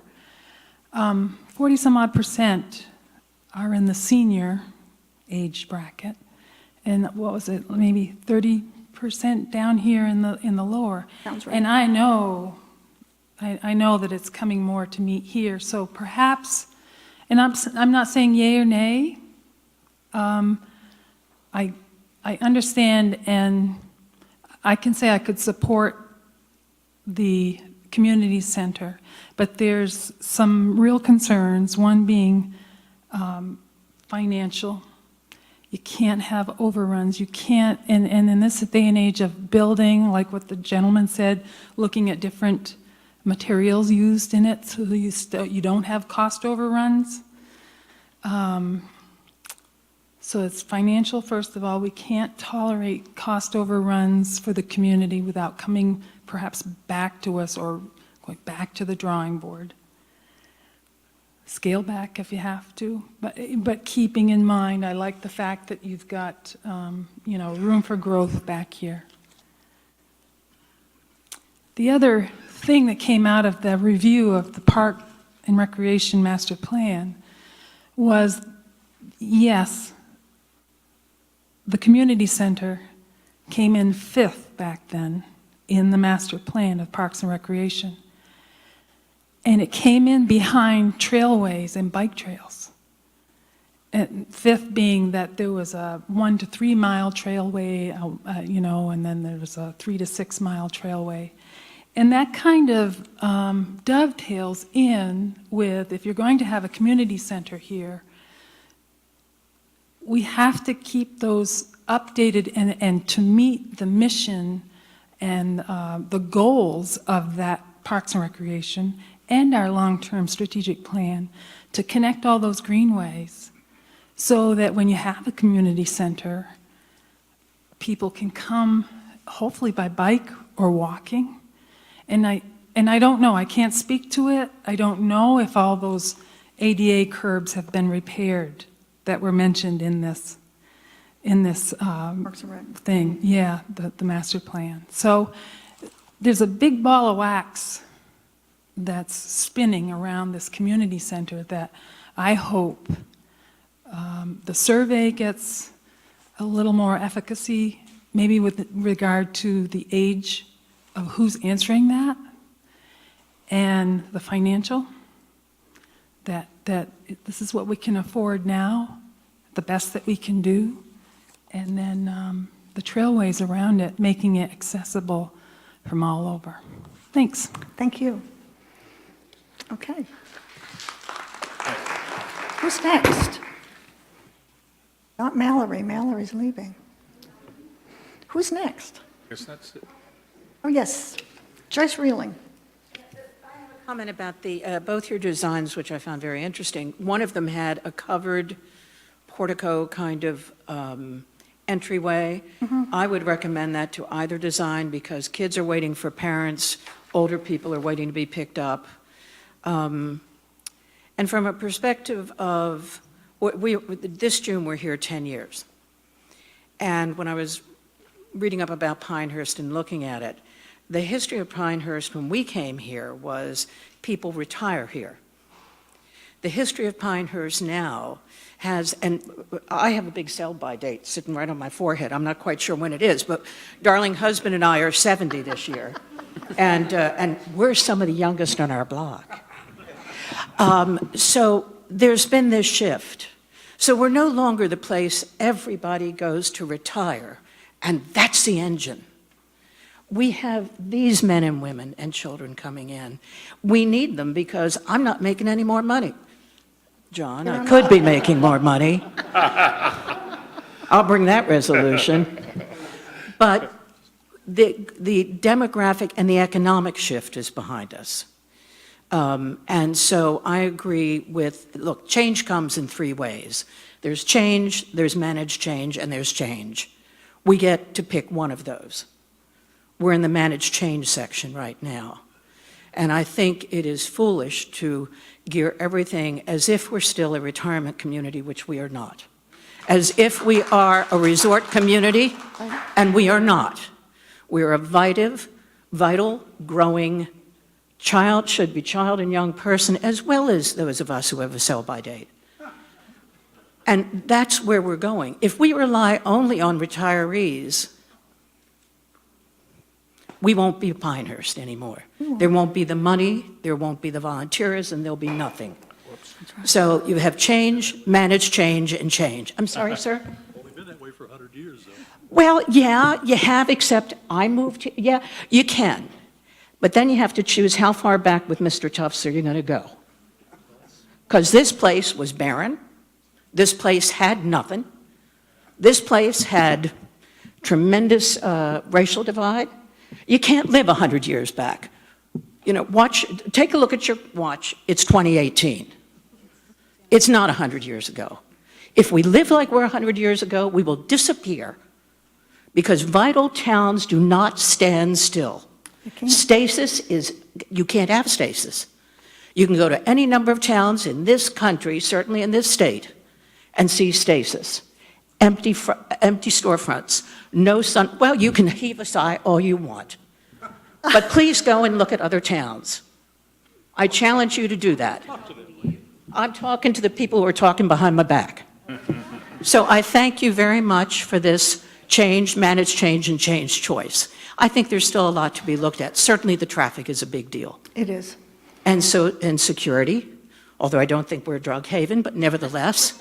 I think so. And I think one of the things that we should be putting on our calendar, as long as I'm here, I'd like to have a discussion very soon about police pay, fireman pay, and EMT pay. Thank you, Joyce. Thank you, George.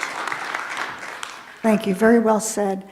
Any other persons wishing? Keep in mind that this is our first crack at it. We're getting all of your input. The traffic study, I don't know why we haven't done a traffic study. I want to know if you've ever had a cost overrun that doubled the size of a building. Never. Thank you. And a few other things that are probably well worth our time in discussing. So I thank the public. I thank all the folks who came and gave your opinions. They're all written down. And we're going to be addressing a lot of these. I'm not sure if we're going to do it tonight. I'm sorry? Yes. Now that we've heard from the public, let's hear again from the council. I have is based on all the positive stuff. Are we going to be outgrowing this building the minute that it's completed? Hopefully not. No, based on You boosted it from 18,000 to 19,555 based on activities, but how futuristic was that activity projection?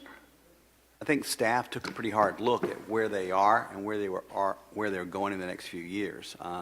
Mark, you may have a better handle on exact years. We feel comfortable with the 19.5, that's a good size for us. Obviously, with the opportunity for future expansion, especially with the way it is sited on the Cannon Park location, I don't think that we're going to be at a point where we're going to be coming back to you in 5, 10, 15 years looking to add on to this. That obviously doesn't answer your question, so ask it again. Yeah, so my thing is what is the utilization, as you look at buildings like this, how do you define this is utilization that is going to accommodate some percentage of growth? I mean, how do we get a feeling that going from 18,000 to 19,555 is good enough? How long will that satisfy us? Not to give an inaccurate answer, but if we looked at this, and we did 10 years ago, and determined that we needed to be somewhere in the 17 to 18,000 18,000 square foot range in those 10 years, and now we're at 19.5. So that trend, it would say, if you extrapolate that, in 10 to 15 years, you potentially need another couple thousand square feet. Average community centers in communities of this size run from about 18 to 21,000 square feet. That tends to meet the needs, and it's all based on programmatic use and what each individual neighborhood or community has. And is it possible to build a second story? Do you see many community centers being two-story structures? Not many full two-stories. We'll sometimes use elevated walking tracks. I've seen that in Anderson, South Carolina. That's a great idea. The two-story, you start to drive cost a little higher just by the structure and some of the requirements for moving people in and around the building. Yeah, because, I mean, I think we are on a fairly confined piece of real estate. And the point someone made is if you expand this now, what happens to the parking? You know, you'll need more parking if you do expand, I would think. But I think it'd be good to have some kind of metric that says, when we move in, what's the level of utilization that we'll be experiencing? Okay. So just to give us comfort, because I think when we talk about, 240, almost $250,000 at go, we haven't even started above where we were before, and how realistic is $180 a square foot for the building cost? The buildings we have been designing of late, they are in that price range. We tend to take owners' budgets very serious, and we try to our best of our ability, stay in that budget. The last thing we want to do is come back before you and go, oops, it's some amount greater than what would be a normal range of expectation with economy and escalation. But double, no. Half again, no. Quarter again, no. I think budgets typically our projects are within 2.5%, and that would be on the high side. Again, we try to design it to the budget that we're given by the community. I mean, because from a per household basis, we at the old budget of $4.1 million and change, we were like almost $550 a household, and now we're at $580 a household. And if there's a scope creep that continues in the cost, that concerns me. We never really shared with any citizens what the cost projection was going to be on a per household basis as we took these surveys that were referenced. So I think it's really incumbent upon this council to be really cognizant of staying as close as we can to that original number, especially if you think we aren't going to be outgrown on day one. Our design process, each step of the design we build on the last one, but each one we update and bring forth a cost estimate, starting out at this level just by historic figures and overall square footage. As we design further, we start drilling down to individual pieces of the puzzle and pricing those out, given that we are designers, not contractors, but we have both feet on the ground and a firm grip on what things cost. I want to assure the public that we have been saving for this capital expense for a number of years. And at around $4 million, we probably would not take on any debt. Now, if it does go a little bit over that, or our projections aren't quite accurate, we might take on some debt, but we have a great deal of money put aside for this purpose. I'd like to ask you about the elevated walking track. Could any of these designs support an elevated walking track at a later point? Yes, we could design the structure to support one at a later date. I would suggest, if that's a thought, we can certainly put it into the plans as what we call an add alternate, so that on bid day, if the bids are favorable, you'll know right then what it would cost to add that element to the project. And that would be the cheapest it will ever be, is A. I think that's a great idea because a lot of seniors, what we want to do, especially in bad weather, is we want to walk.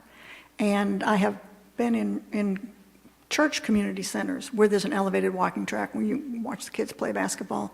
It's a great idea. So, maybe that's something that we want to think about as an add-on. And the other thing I hear about is people wonder about, should we have a swimming pool? So I don't know if we've even considered that. No, I would love to have a swimming pool too, but, our splash pad, Not quite the swimming pools are same. very expensive, and there's a lot of liability with swimming pools and a lot of costs associated with them, operating costs, but it would be nice, but we're not there yet. We're at a community center. And I think I mentioned this to Mark earlier, I'd be interested in our benchmark communities that we compare ourselves to for everything else. Davidson, all these others, population, do they have a community center? How big is it? That would be, I think, a relative thing for us. I've made a note of that, and I'll gather that information and follow back up on that. That's great. Yeah, also, I'd like to see the whole 5 years of data about the community center. And it really isn't building a community center, it's we need more indoor recreation space. That's the way the survey, that's what the survey really was geared towards finding out. Do we need more indoor recreation space? So I'd like to see the results of that too.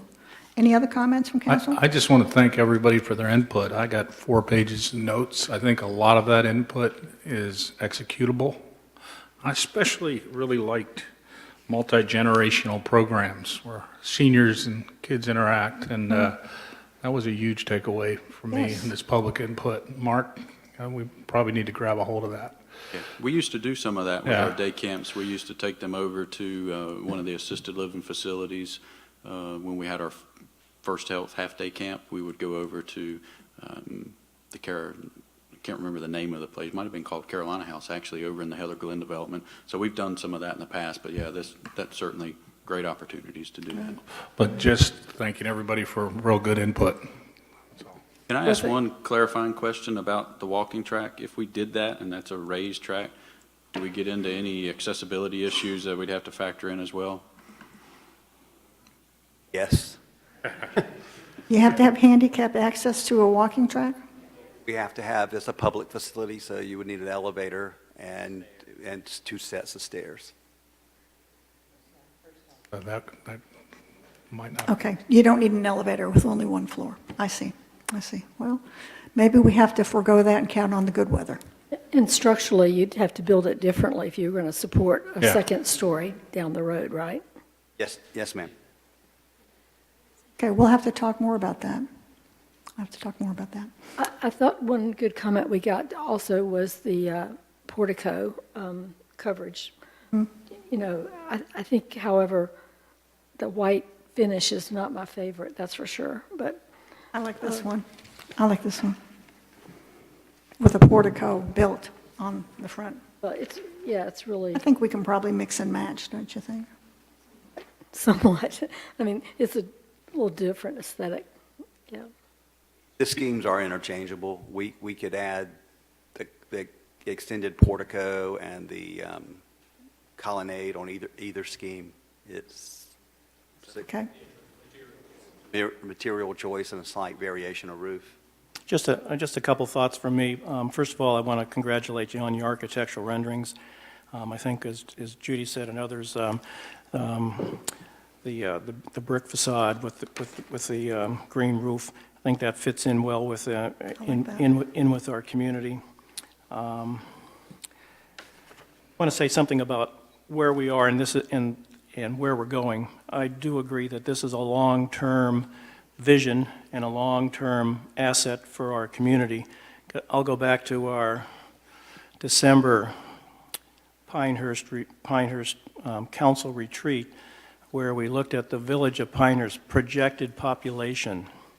And our population now is a little over 16,000. And what we did is we based a population projection on current single-family residential lots.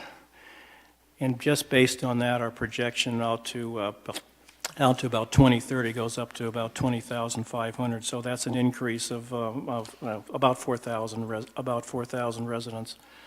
So what we're looking at, in my view, is that we have a facility that is going to take care of us today, but also with your expansion area. And I think, from my view, again, on the overall design, we can make some adjustments, and we can look to the future. We don't know what we don't know. So 10 years ago, nobody would have put a pickleball court in the middle of this facility. So we're going to learn a lot as we go along, and so the ability for this facility to adapt, I think is really good. Yes, traffic study, sure. Traffic study is something yes to look at. It's at an interesting intersection, 211 Rattlesnake. Ball fields are there. You have Camelot Park there. You have a residence across the street from it. For utilization, I'll tell you what I keep hearing and what I see is we don't have enough facilities for those who want to come and partake in our programs. And to have a single entity where residents can come and non-residents of the village can come as well to make use of programs for youngsters, middle-aged, and seniors, I think is absolutely correct. I'm going to repeat myself about something I've said over the past 2 years, and this is my view of surveys. As an elected official, I think a survey is only one instrument for me to think about in making a decision. Other ways to understand what the community is doing is to get out and talk to residents. So in my view of listening to people over at the splash pad in the summertime, and there was an applause for a swimming pool, what I heard from the residents and used the splash pads is maybe that's good for children who are 5 and 6 years old, and what happens to children that start to advance beyond that, where there is not a swimming pool and where a family may not be able to join the resort and make use of that. So these are the kinds of things you hear about, or it's fit for moms that are out and about that are in the green. So surveys are important. I'm not saying they're not important, but in my view, for me, I don't make decisions based solely on that survey. It is very important, and yes, will not give short shrift to that, but it's only one area that I think that's important. Community center is important, is very important to our village, to our residents. I like hearing that it is a focal point where the community can come together. And again, I would say thank you very much for your thought in your architectural floor plans and what your renderings are, and very much appreciate that. Thanks. Okay. I do have one more question about the orientation. So if I'm looking at this, this is Rattlesnake over here, and the gym would be running along 211. And so, I mean, I think we'll be keen to see what this looks like from 211, because that's really a prominent, exposure for this facility. And one long run doesn't seem all that interesting to me, whereas at least you have some breakup over here on this side with the patio and whatnot. So I would think it's really important for us to see this, and I don't imagine flipping it would make that much difference. But I'd love to, I don't know, maybe you considered that. Our next steps will be developing those sides so that we can share those as well. Is there one design that has lower maintenance costs? The more brick we have, the lower the cost, maintenance cost.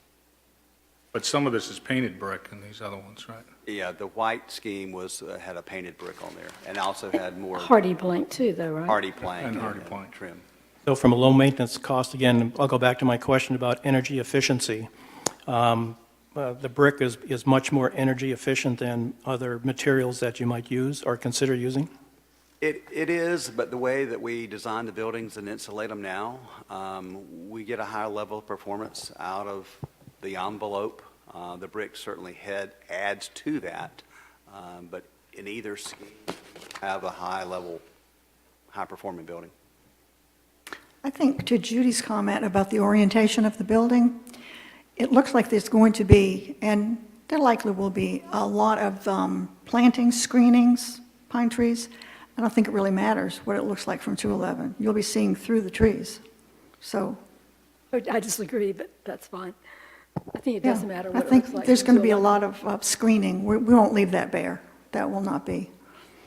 That's not our, our way in Pinehurst. Other comments, questions for Mark, who's been standing there for like an hour and a half? So I think it was great to have all the community involvement that we got tonight, and we got some really terrific insight and compelling statements from people. I wonder, as we go maybe to the next step, would we have sort of like a mini charrette, where we have stuff on easels, where people can see the different elevations, people can give you ideas about, what they'd like to do inside these rooms, and maybe that corresponds with what you have. But I think that will, just getting people to get their fingerprints on it is going to be important. I don't see a problem with that. Mhm. And then one last thing I'd say is that with regard to surveys, John, I too listen and talk to people, but I am an advocate for having informed choice as part of our surveys. And I think if we drop in some, on capital projects in particular, some range of expenditure that we're spending. Yes, we tucked away money in our budget, but it was about $100 a year per household for this thing. And people need to know that that's what's happening with their money. This $4.1 million or $3 million project is the largest capital expenditure we've had in our village. And I think we owe it to our citizens to let them understand from the get-go that we're talking about spending significant money. When that comes to the library or any other the future extension of this, we just need to be upfront and very clear and set expectations. Thank you. Any other comments? If I could add one more thing. Yes, please. We will create a project page on the village website, just so the public can keep up with our progress as we move forward. We think that would be a good opportunity for folks to see these designs, the floor plans, and our updates as we move forward. And also, that might also provide an opportunity for them to provide us as additional means of feedback for us as well. But that way they can see these designs and everything on the website. So I just wanted to mention that. Okay. We'll work with IT to get that live here, hopefully in the next couple of days. So, Mark, Mr. Pacifico, just a second, please. What is the next step from here? From here, I imagine Tim and his team will take some of the feedback that we've heard tonight. We'll certainly get started on that traffic study that we heard from tonight so that we can do that. I know that the engineers have started to work on the site plan. They started their survey, some of those views today. So we'll be able to get a lot of this data ready for the next step from that standpoint. We can certainly look forward to scheduling the charrette that Judy mentioned tonight so that we can get some more public input in terms of the space, the types of programs that people would like to see. And then we'll schedule a time to come back to council with hopefully some more detailed renderings possibly.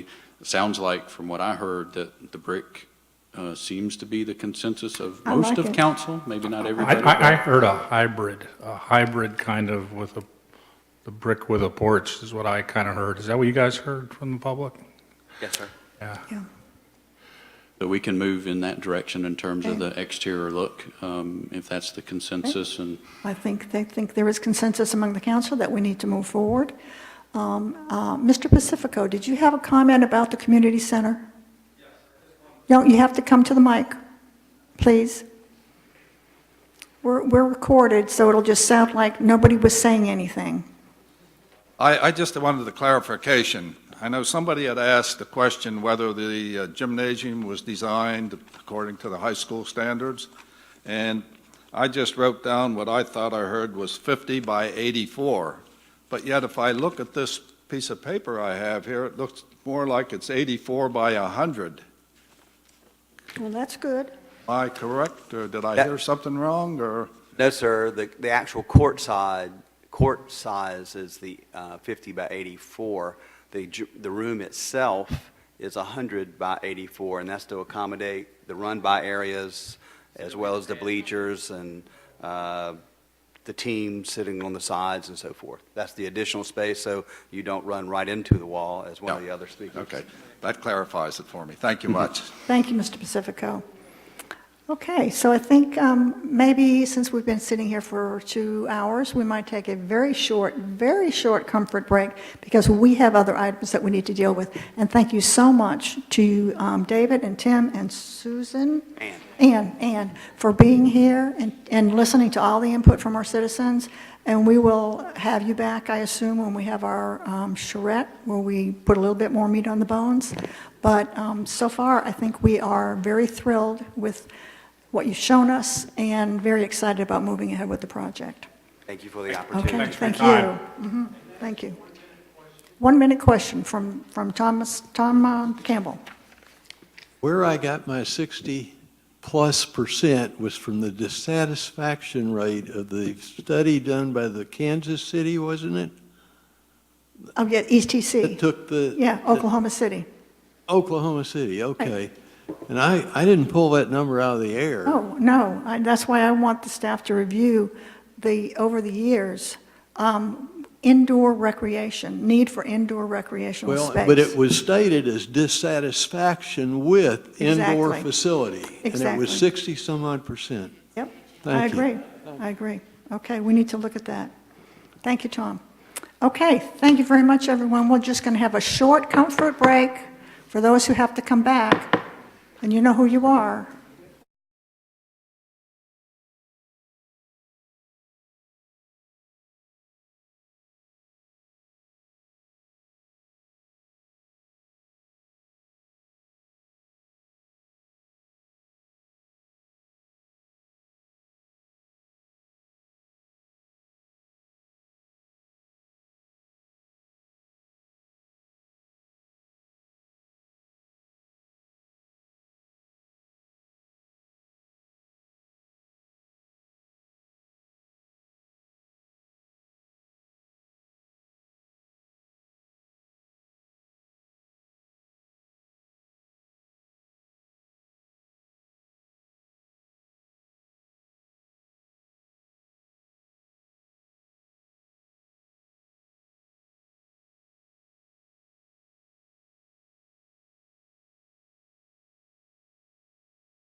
Okay, we need somebody to find Mr.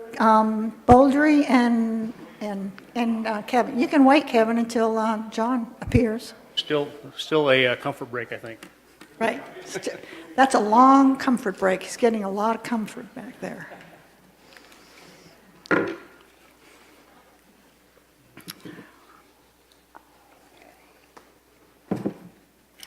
Anything you'd like to say while we're waiting, Alex? Hello. He's just happy to be here. Can't you tell? That was good. I do. Yes. And yeah. It's got, there's like two choices. This is like me. It's either cold or it's hot. You should have been here the weekend of the bridge tournament. We were back and forth in that little room, and then we finally told everybody, bring sweaters. Yep. Okay, we have reconvened, and the next item on our agenda is number 8. We'll need a motion to recess the regular meeting and enter into a public hearing. I move to recess the regular meeting and enter into a public hearing. Second. We have a motion by Kevin Drum and a second by John Cashin. Any discussion? If not, let's vote. All in favor, please say aye. Aye. Aye. Opposed, say no. Thank you very much. We are now in a public hearing. Alex, we are waiting with anticipation. Thank you, Mayor. Great anticipation. Mayor, council members, pleasure to be here, of course. This public hearing is based on some legislation that was passed by the General Assembly back in July that basically says that we must allow these small cell wireless facilities permitted by right within the village corporate limits. The staff, Jeff Batten, and myself attended a very good webinar by the League of Municipalities. From there, we initiated the Planning and Zoning Board, and they formed a subcommittee with staff. Jason Whitaker was involved, Jeff Batten, as well as David Kelly, Julia Latham, Jeff Harlow of the P&Z, and Jim Lewis of the HPC. So after several meetings, we presented to the Planning and Zoning Board earlier this month, and they recommended to you guys approval of the text amendment that you guys have in your packet that with the table, it permits these facilities by right with a few special requirements. And these are special requirements that we believe that with the new state legislation that we do have the authority to regulate these type of facilities. And this is going to be throughout the village, even in the historic district. Correct. There will also be some historic district standards and guidelines revisions that will be coming to you guys at some point shortly. Chairman Fairman and I met actually on that matter this afternoon. Okay. Thank you. Any questions for Alex? Could you show us some of the pictures and explain to us?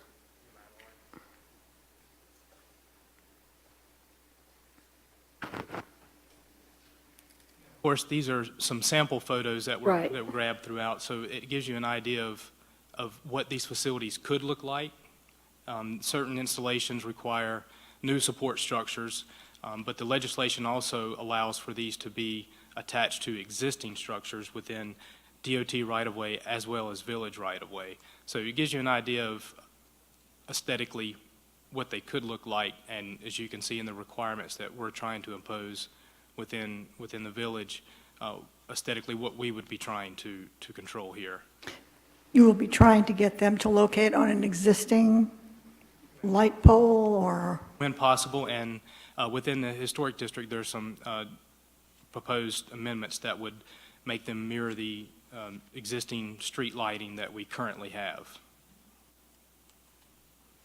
And there's other supporting equipment, Judy, also too, as you asked, that some of these facilities would need. I'm not sure how XYZ of these antennas will need certain backhauling, fiber, power supply, of course. So within those requirements too, we're asking that wherever feasible that they be located in a vault or some other type of similar structure so you don't have that visual obtrusiveness next to these poles. Have you had a lot of requests for these facilities to be located so far? We have not. We know that there's the potential for some, and I have been made aware, and Jeff Batten has been made aware from DOT that down south 15501, outside of our jurisdiction, of course, across from Bonefish, and there's one there on an existing structure there. So sometimes they're noticeable, sometimes not such. But no idea how prevalent they'll end up being. No, everything that we've seen come through, say, the listserv, it's been speculative. This is industry driven. We use it every day, and this is going to be necessary as the 5G becomes a need, and it depends on the concentration of area of users. So when there's big special events such as a big golf tournament, potentially. Big golf tournament. Is there one of those coming? Is there an estimate, Alex, of the number of antennae that would be required across in our village, not only the historic district, but in the greater part of Pinehurst? Again, any data I've seen is speculative, and it's nothing that I could really provide any accurate data on. I think there's several carriers, so each carrier would be permitted to have their facility, so you could have up to 3 to 6 potential carriers, depending on the area, and however far this technology can reach between antenna to antenna. Alex, I seem to recall in the initial discussions we had on this, or maybe it was even in the webinar, there was some information about how far apart these antennas needed to be in order to create a web or system that could cover an area. Do you recall what that number was? It wasn't. I recall it wasn't that far. I mean, maybe 400 or 500 feet.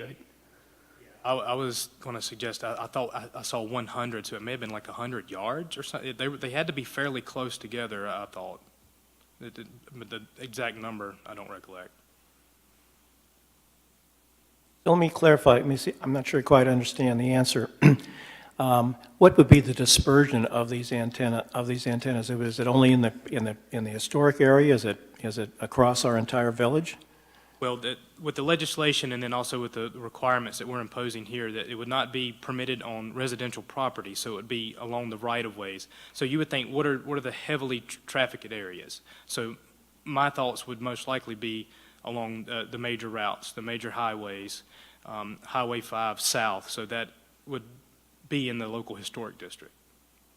So those are just think of the higher concentrated areas, so the major highways most likely.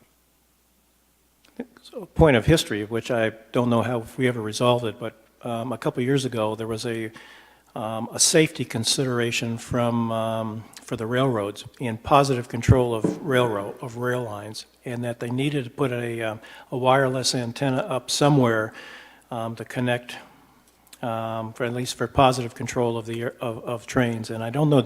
I'm not sure. Did we ever get anything? Anything ever happened with that? I'm aware of. Because there were several antenna designs, one of which looked like a pine tree, and the other one looked like something else that could fit in there. So I was a bit surprised. Maybe it's the new technology for the antenna here. Flagpole. Yeah, I remember that now. And this is somewhat of a new technology. As you see, the definition with in the statutes have changed to clearly define these type of facilities separate from a concealed wireless facility, as we typically think of, like a cell tower like that's in the Carolina Hotel now currently, and a few other places here in the village. And with this text amendment too, we will clarify the definition of these facilities to mirror that of the general statutes. Any other questions for Alex? Okay, if not, I don't think we have much choice. This is something that the general statutes require us to do. I move to adjourn the public hearing. Second. Oh, I'm sorry, I should have stated that no one has signed up to speak. Is there anyone who has come in who wants to speak at this public hearing? Okay, sorry, I neglected to say that no one has signed up. So we have a motion and a second. All in favor to adjourn the public hearing and go back into our regular meeting, please say aye. Aye. So that's unanimous. So now we can look at a motion to pass this.